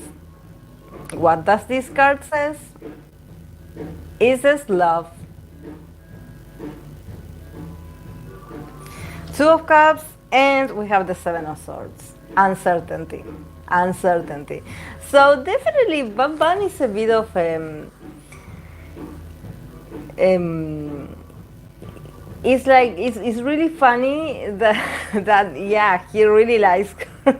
It's like he really likes her, definitely. He really likes her. But with the Seven of Swords, also, the Queen of the card of uncertainty, and also if you remember, the Seven of Swords is usually this person that is trying to sneakily walk away with some swords. There's something about him probably also feeling a bit weird around her. Is like, I really like her, but at the same time, I don't want her to know, or I don't want it to come out too obvious that I really want to get to know her better, or that I wish we could spend more time together. There's this, with the Two of Cups, there's this level of, like I said, she got the Three of Cups, so she enjoys being with him, but it's like, yeah, when we are, you and I and others, when we are like this group of friends. But for him, it's more intimate. It's like, I would really like to us to hang out alone and just talk, and I think that I would love this. He would love the connection, like you and I. But it's not him being a creep nor anything, guys, because he has the Seven of Swords that is the card of uncertainty. So there's something about him pulling back and being like, I don't want to be that friendly or just get too close, because I don't want to scare her, because I really value her her friendship. I really value. There's something about him just when he talks to her, he feels this connection, like you and I are similar, or we have the same values, or there's something about their emotional language or whatever they're going through now that he resonates and empathizes so much with her. So there's something about her probably just talking about some random stuff, and he feels the connection. He connects deeply. He's like, yeah, I know what you're feeling. I know why you're telling me this, because I also went through this myself. So there's this level of, I'm coming closer and closer to you because I feel what you're feeling. I went through what you're feeling. But also with the Seven of Swords, the keyword of uncertainty, he doesn't want to bother her, and probably he's like, I'm sure, I'm sure she doesn't feel the same. So, I don't want to get that close. But I think that there's something about he really, Jennie is beautiful, but at the same time, there's something about him just loving the way she expresses herself. There's something about her that is so attractive. There's something about her, maybe the way she talks, the way she reflects. I don't know, I see him just looking at her and just being, mesmerized by how she is, but also, Jennie is going through a lot of transformation and healing. So it makes sense that other people see this transformation in her energy. So it's very attractive when you see someone, or when you are in the presence of someone, that you see that that person is making advances in her life.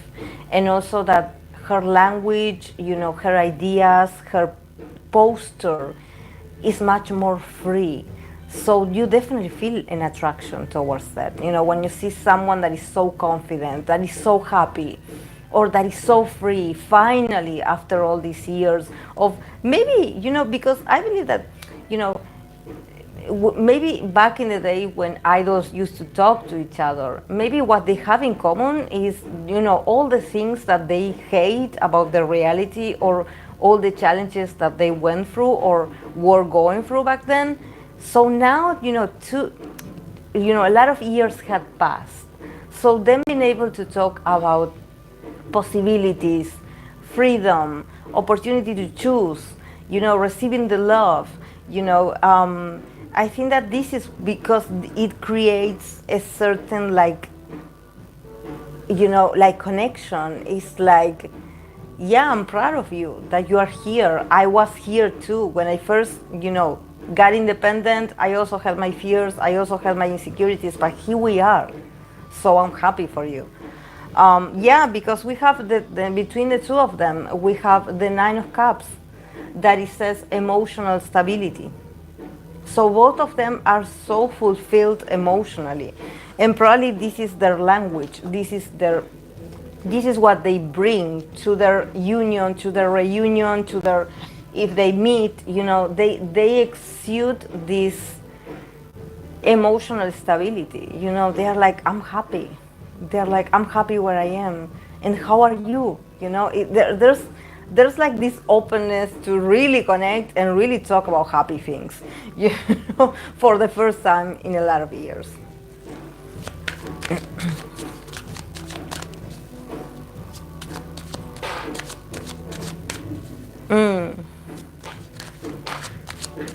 Hey, Mariana.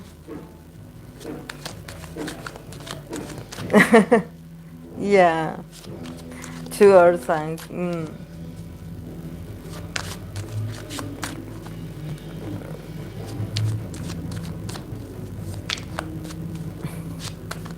But it's so nice. I like it. But yeah, with the Seven of Swords, I can see that from the place of Bambam, he's like, I don't want to get into trouble. I don't want to get into trouble. So yeah, yeah, it's like everything is cool, you know. But I think that also the Seven of Swords, it gives me that, guys, does anyone know if he's going to invite her to his program that this program that he had of interviews? Does anyone know? Is he still doing that interview program that he had on his YouTube channel? Because I can see them like having more intimate one-on-one conversations. So I wonder if is going to be a camera in there.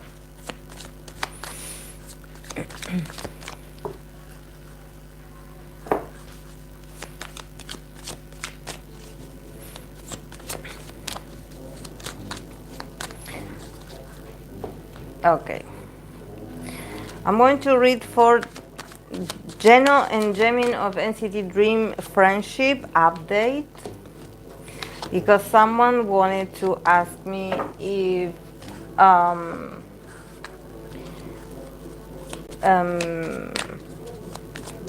because I don't know, I believe someone said that it seemed like they were like separated, or that there was like a weird vibe.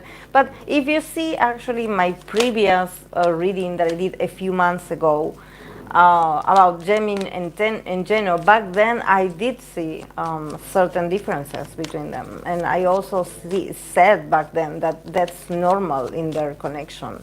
There's always these arguments that they have, but there's also this availability to make up or to just start over. They work together, so they have to resolve their issues if there's some weird vibe.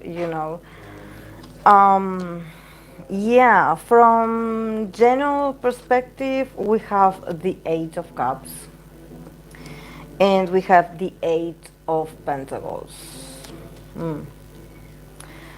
And from Jaemin's perspective, we have the Princess of Swords, that the keyword is control, and the Nine of Wands, that it says preparation. And we have the King of Swords, that the keyword here is as intellect between them. So yeah, I think that honestly the communication here is the key.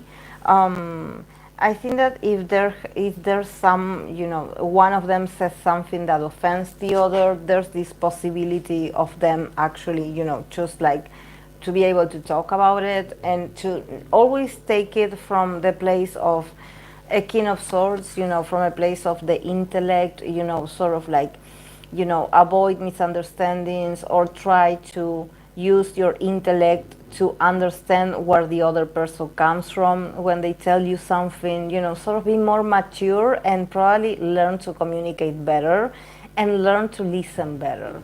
I think that there's something about them, probably the way they communicate is changing. Probably one of them is maturing more than the other, but someone gets offended. Definitely, someone gets offended.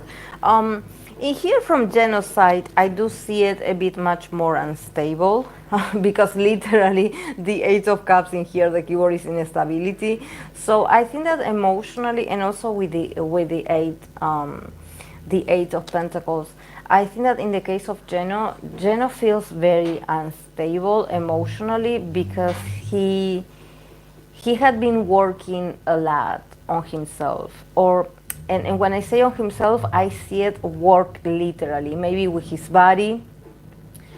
There's something about him having a lot of lessons or having to do things over and over and over, and it's like you have to do better, you have to do better, you have to do better.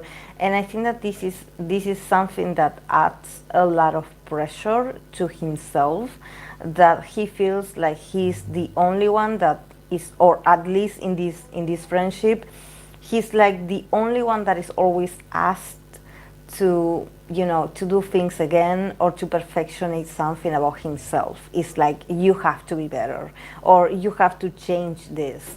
You have to you have to be better than this. And he's like, but you always say this to me. Like why? Like why? And I think that this is not just about Jaemin's. Maybe Jaemin also asks of Jeno to be much more mature. Maybe he advises Jeno. He's like, yeah, you should improve in this. Next time you should do it better. Sort of trying to be helpful. But I can see, because of the Eight of Cups, Jeno being a bit sensitive and being like, I'm tired of people telling me that I have to be better or I have to do this better. And I don't know why I get the vibe that also probably when it comes to his work, maybe, at SM, they ask him to practice certain things again and again and again. There's a lot of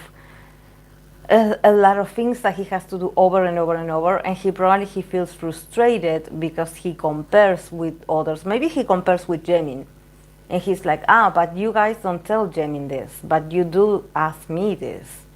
And you guys don't tell him this. You don't tell him to do better. You only tell me to do better. So what's up with that? But yeah, I see Geno's energy being very sensitive. I think that he feels he's not just exhausted, but I think that he feels like he's not appreciated. Like there's something about him feeling like they take him for granted.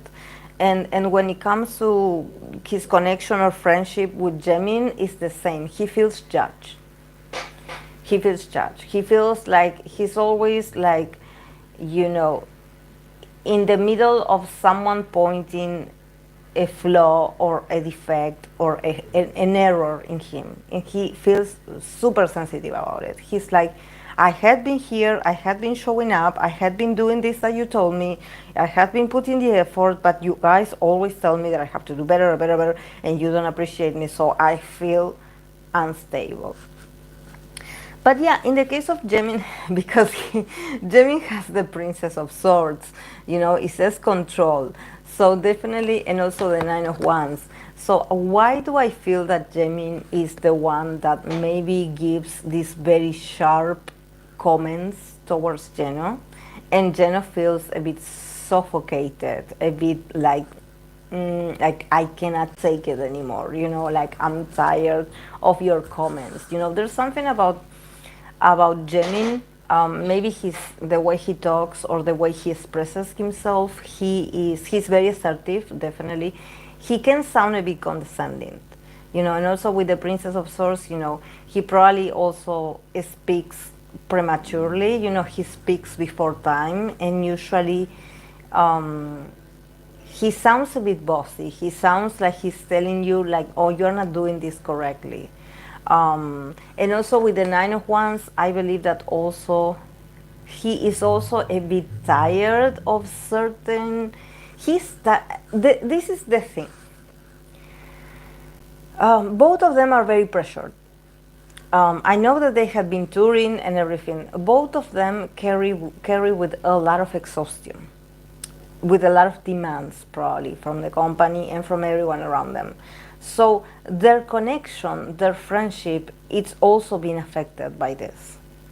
It's like the other person is also a bit on fed up, and then comes, this person that is supposed to be your friend, someone telling you like, well, get it together next time, don't mess it up, and maybe trying to be funny, or maybe just trying to, being funny, and because the other person is so unstable, they are like, you always tell me what to do, you always tell me what to do, see, like you are so perfect and you are not perfect, so there's something about also Jaemin trying himself with certain languages, a certain style of communication, trying to assert his dominion, and sort of probably pretending that he's also not fed up himself. He's also very tired himself. He has the 9 of Wands, so he's also like tired of certain people, certain attitudes.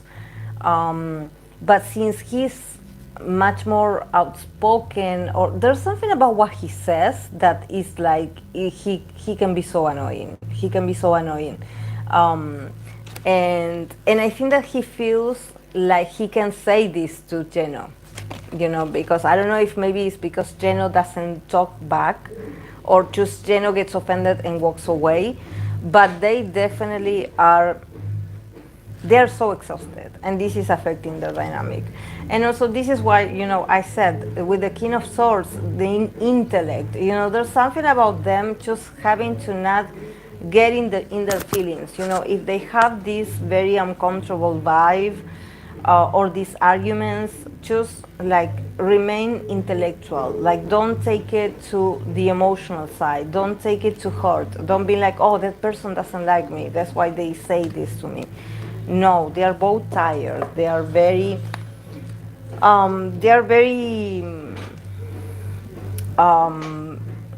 demanded. I would say there's a lot of things. There's a lot of things that had been asked of them. So they are so tired. They are so tired. They are annoyed also. When you're overworked, you're tired, you're exhausted, but you're also sensitive. It's like, don't ask me for one more thing because I swear I'm tired.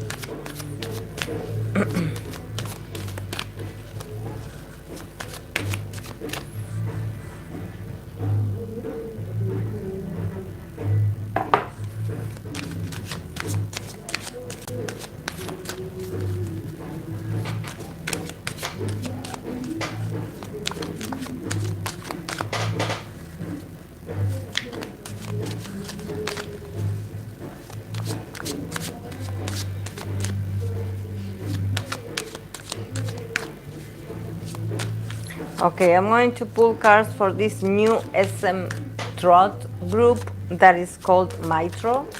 I believe it's pronounced like that, Mitro. If it's not, I apologize in advance. Okay, let's see this group, how they're going to do. Very well for this group, Mitro. I already can see it. I'm so happy for Johei. Because I had been waiting for him ever since he was part of SM Rookies. I thought that he was going to be part of NCT, the Japanese line, but then there was a change of plans. But yeah, I'm glad to have him back. Yeah. Okay, for this group, for Mitro or Mitro, we start with the 9 of Pentacles. We have the King of Cups. We have the Chariot in the middle. We have the Ace of Pentacles. And we have the 9 of Cups. So amazing. And then, well, from the other deck, I pulled an extra card. We have the Hangman. That is a surrender. Yeah, definitely they have to surrender to the whole experience, because I think that definitely they had to wait for their moment. The 9 of Pentacles with the keyword of prudence definitely lets me know that they had been rehearsing a lot for this, or they had been maybe having to be very patient, There's something about them working on their vocals a lot, with the King of Swords. It makes sense because they're going to be a trot group, so there's something about them having this very romantic or melodic kind of style. So it's all about you working your emotions and you being very sensitive and very artistic and you feeling the emotions when you sing it, So there's something about them just having to work with that.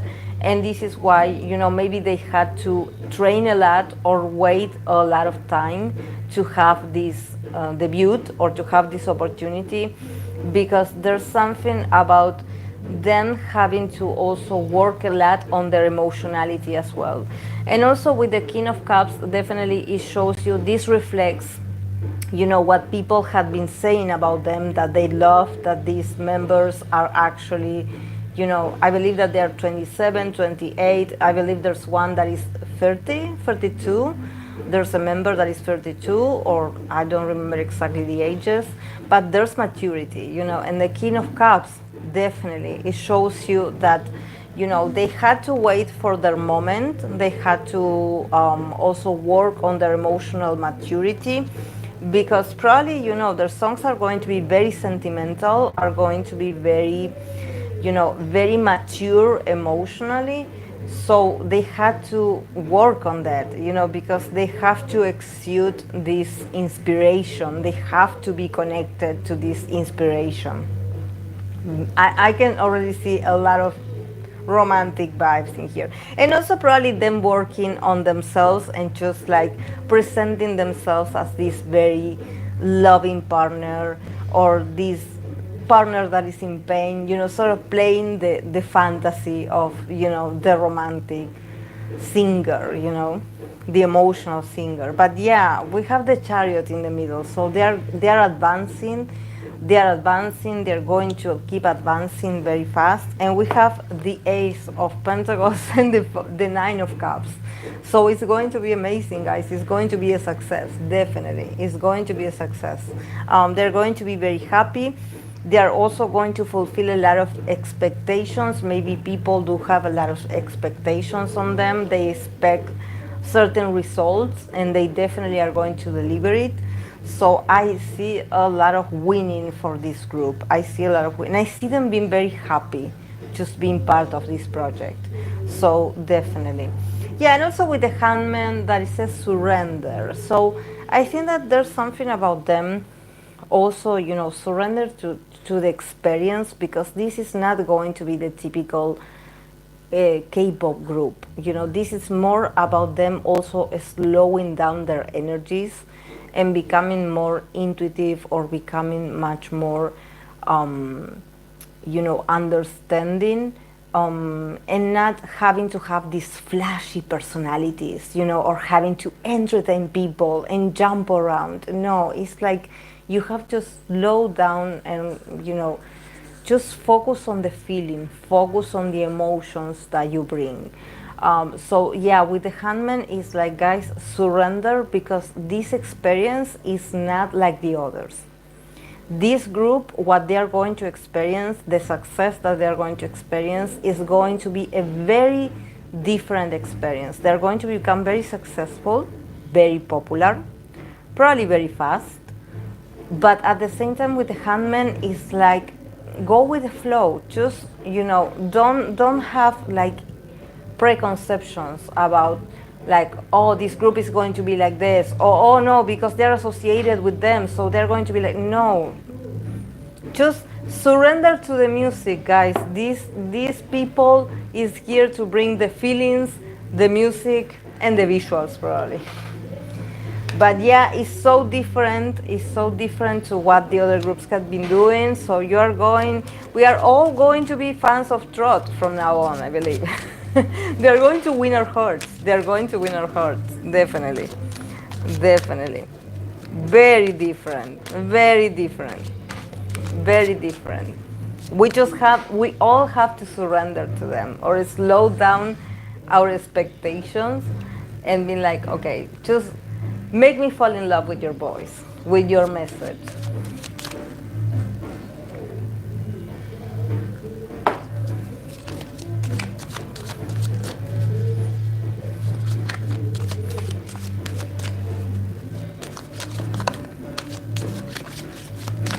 Okay. I'm going to continue with 17 June.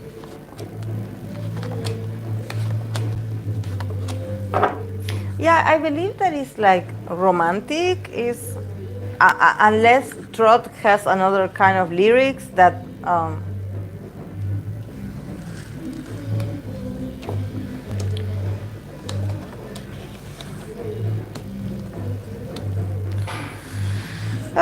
okay, June.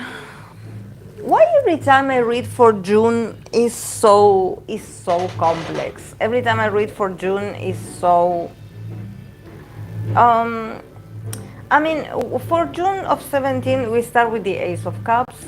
We have the Seven of Pentacles. We have the Hangman.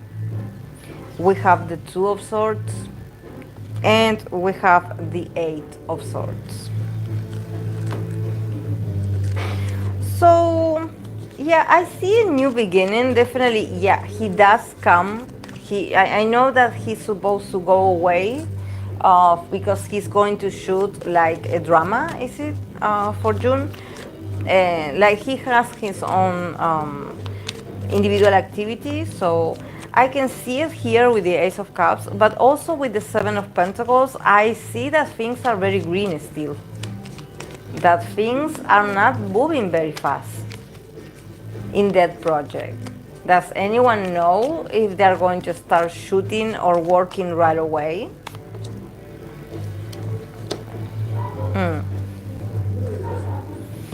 Because I think that, yeah, definitely the everything is already like it's a new beginning for him, but I sort of see that the cards are like he has to be patient, because and also he has the Hangman in the middle, so there's something about him being sort of forced to stop and observe that this is not going to be like, oh yeah, I just arrived, I have to get this done, and then we will move on from this to this to this.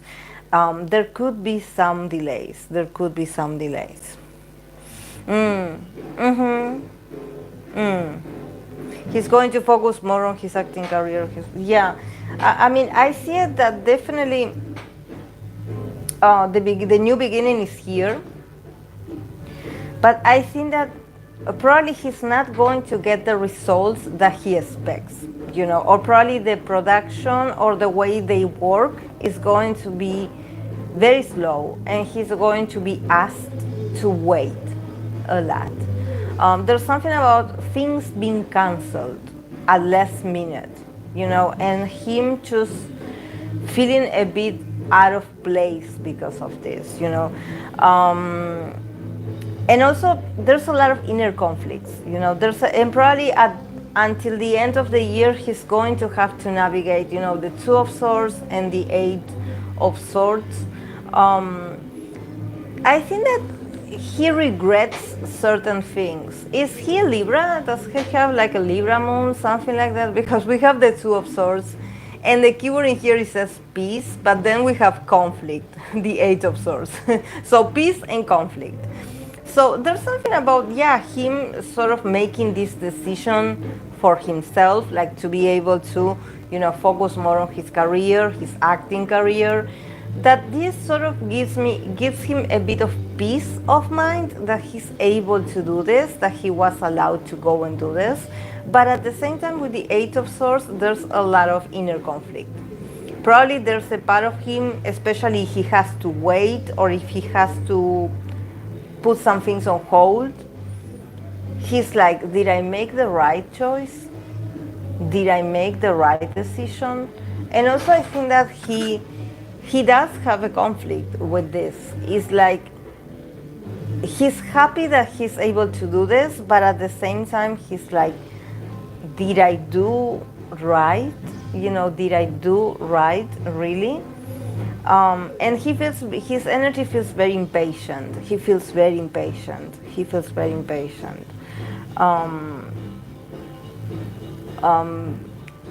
I believe that there's something with the card of here, the Two of Swords. Probably he's like, I don't want to say like he's evading something or he's running away from something, but it's like he runs, if he wants to avoid something, he's going to face it at some point where he is in a different shape or form, but it's like the conflict is following him. It's like, there's something um, that, for me, it's more about like probably like where he's going or what he's going to be working on is still very green, or is still a bit confusing even for himself.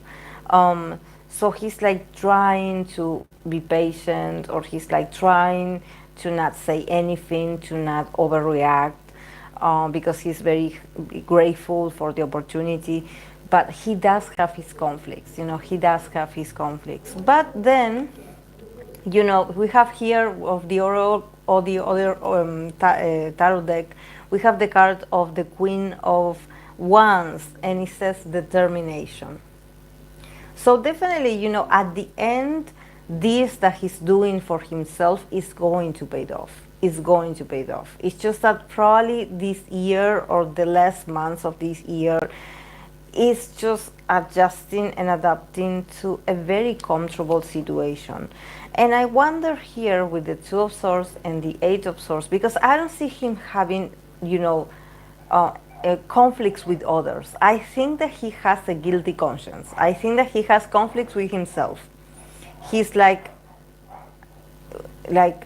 what will people think of me if I live like this? Like will they think that I'm being, reckless, or that I'm not doing my job correctly? He's sort of afraid of just being misunderstood. That his need to do this is being seen as, oh, you left them, or oh, you left when they needed you, or like, oh, you put this as a priority.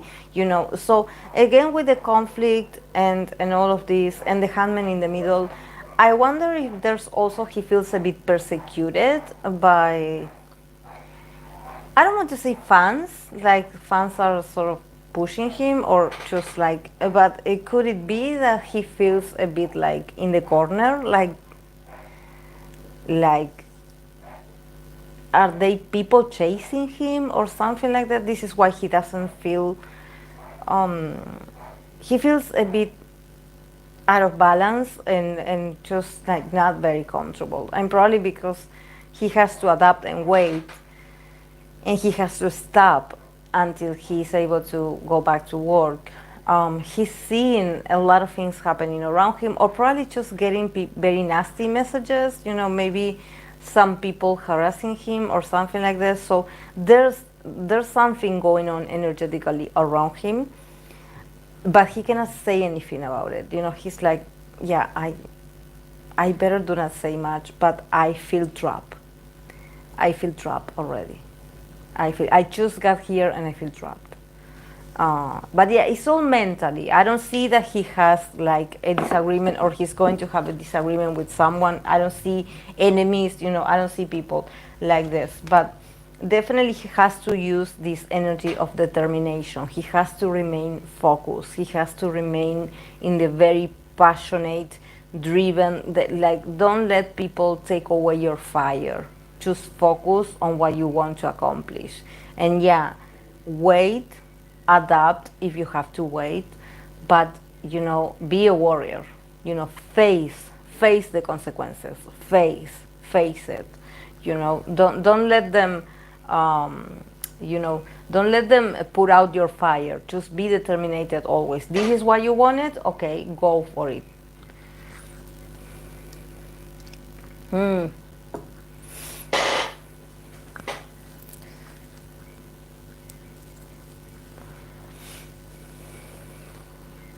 Oh, their company must be nice. It's rare that an idol leaves a very active group to do their own thing.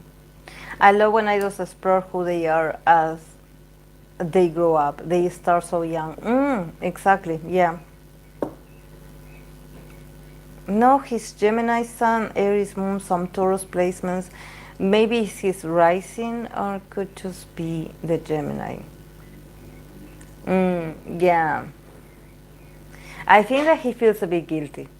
he feels a bit guilty. But maybe there's also communication, there's something that he cannot escape, like messages or something that he only receives, or he only is able to see them, and he doesn't say anything because he's like, okay, yeah, I made the decision, so yeah, I have to bear it. Um, mm,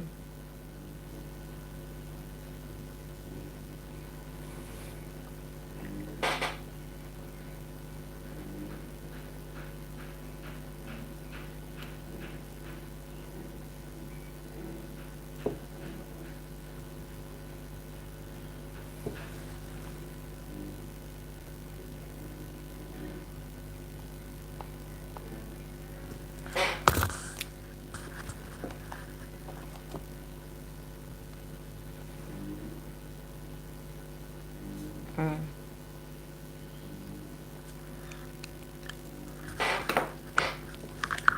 Yeah, guys. So yeah, this is it for today.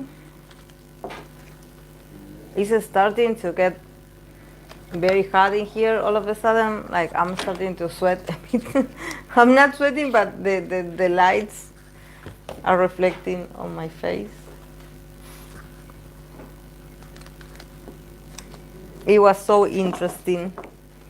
Oh, hey Hope, miss you. Hello, just checking in. From Las Vegas on the way to California. I'm on the last minute trip to see my family. I want to replay it. Have a lovely weekend, you too. Thank you for stopping by.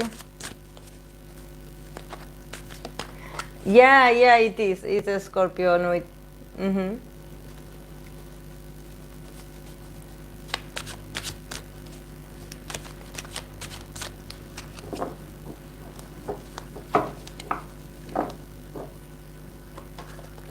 Yeah, I have it in honor of my mom. I had it to honor my mom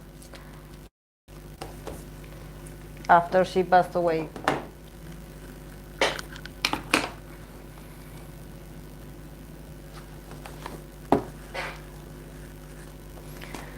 This was fun, guys. We had a whole concert and all. We had the music and all.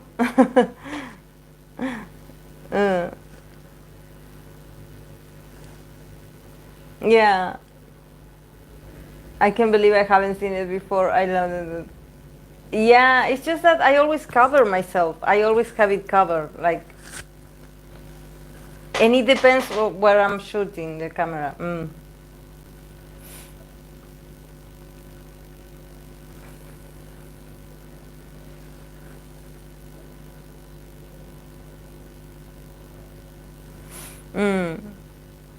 No, yeah, it was for my mom. No, not because my mom.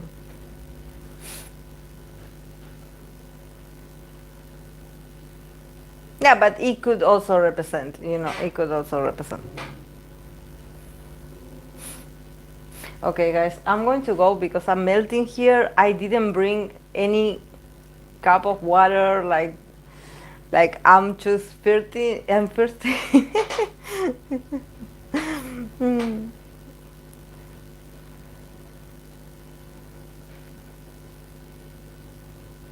Mm. Yeah, and the music just stopped too. Really, they play just for us. I swear, every time I would be pulling cards, they would start over. Now that I stopped pulling, like I stopped doing the interpretation, they stopped. But this is just the beginning. I'm sure that they are doing this sort of rehearsal because they are planning to play all night. So I can sort of see myself not sleeping at all because of this. Because the sound is so powerful. Like, it feels like I have it here. Maybe it's someone's birthday. Maybe they are celebrating someone's birthday today, besides being a spring day. You must have been so close. I hear Sun conjunct Moon is very strong. Yeah, we were. We were very close. Despite of just some Scorpio Moon people, or just people that sometimes they do this. analysis of a Scorpio moon that they say that, you know, it's a very harsh relationship with the mother. For me, I mean, like my mom had her issues, you know, you know, she also tried really hard to help me. She had a lot of fears and insecurities, but as a daughter, I can say, yeah, maybe there were some moments where she wouldn't validate my emotions. It's like she was so afraid of, I don't know if she was afraid of seeing me hurt, you know, but she wouldn't let me express myself, you know, especially when I was young. And I would get frustrated and I would want to cry or just be sensitive or just talk about how I felt. And she would just, you know, she wasn't about it. Like, you know, no, we don't talk about feelings. Like, I would always want to open up, talk about how I felt, if I was feeling sensitive, or if something hurt me, you know, emotionally, and she wouldn't let me express that. You know, she would always repress me in that sense. So that's the only thing that I can say that I think that maybe she didn't, I didn't feel validated or understood by her. But later, older, like I was able to pay my own therapy. I paid a therapist and I went and I just talked about all my feelings. Like, you know, you cannot be always blaming your parents for what they didn't give you. You know, you just go and do it and fix it yourself, you know. So yeah, definitely she was my best friend. Definitely she was my best friend, and I always felt very precious for her, you know, even though she wasn't very demonstrative, but I always felt like a treasure for her, you know, that I was born because I was this deep desire. She really wanted to have me. And this is why we almost died, both of us, because she really wanted me here. So this is why, you know, guys, I don't have like, I don't doubt my value, because I'm like, if my mom went through so much trouble to have me, to put me in this earth, and then there's people that just don't want anything to do with me, or they just, you know, lose interest in me, I'm like, it's your loss, because, you know, I know I did go through a lot to be alive today. So if you don't appreciate me, I'm going to find someone that will. So yeah, guys, that's how you always have to think about it, you know. We all struggle to be in here, to be here and now, and to be able to be our best selves, you know. And if that person, or, you know, there's someone that you like don't appreciate you, just remember that, you know, there will always be someone that will. And don't settle for less. Never, never settle for less, because if they don't appreciate you guys, you have to put the value on yourself. Yeah, keeping emotions under control. But Scorpio also creates a very strong bond. Yeah, yeah, it's very silent. It's a love that is silent, but it's so strong. It's so strong, you know. So definitely, it's very loyal. You know, it's a very kind of loyal. Um, but of course, that Scorpio energy, if you don't treat it, you know, if you don't find the ways, it can destroy you. You know, this is why emotions, you always have to regulate them. You always have to talk about it, or just get it out of yourself. You know, just go make a drawing, you know, write a song, create something, go out, dance, do some dance routine, go out and work out, but do something with energy, with that energy. Don't let it stuck in you, because if you let it stuck in you, it's going to explode in some kind of symptom. So don't do it, just let it out, let it out. Let it out, guys. Okay, enjoy your weekend. Thank you so much, guys, for the you being worried about Luna, about myself, and with all the, the health issues that we have been having. Happy birthday to Fluffy. I know that the 17th was your birthday. I kindly asked, Marushka was so nice. She told me, because I was like, I asked her a few days prior, the 17th. I was like, I don't remember Fluffy's birthday. I didn't see it in the birthday section. Do you know when it is? And she was like, she was so cute. She was like, yeah, it's the 17th. And I was like, oh, thank you. I'm going to say happy birthday to her on the 17th.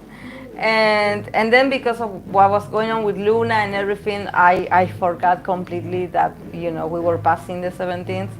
So yeah, thank you so much, Fluffy, for being here, for always sharing your good vibe, all your knowledge that you have of astrology. That is amazing, what you know and of astrology. We learn so much from you. So thank you so much for being part of the community. And yeah, let's pray for this great year for you, and that whatever you want, you can have it come true. So yeah, enjoy it. Enjoy it, enjoy your life, and also, like, thank you so much, because you are so kind to all of us. Like, we have about astrology and K-pop and everything, you had always been so nice and understanding with all of us, even when we get with different opinions and everyone go crazy. You're like the stable one. You are like the voice of reason of us. So thank you so much. But yeah, hope you had a lovely day.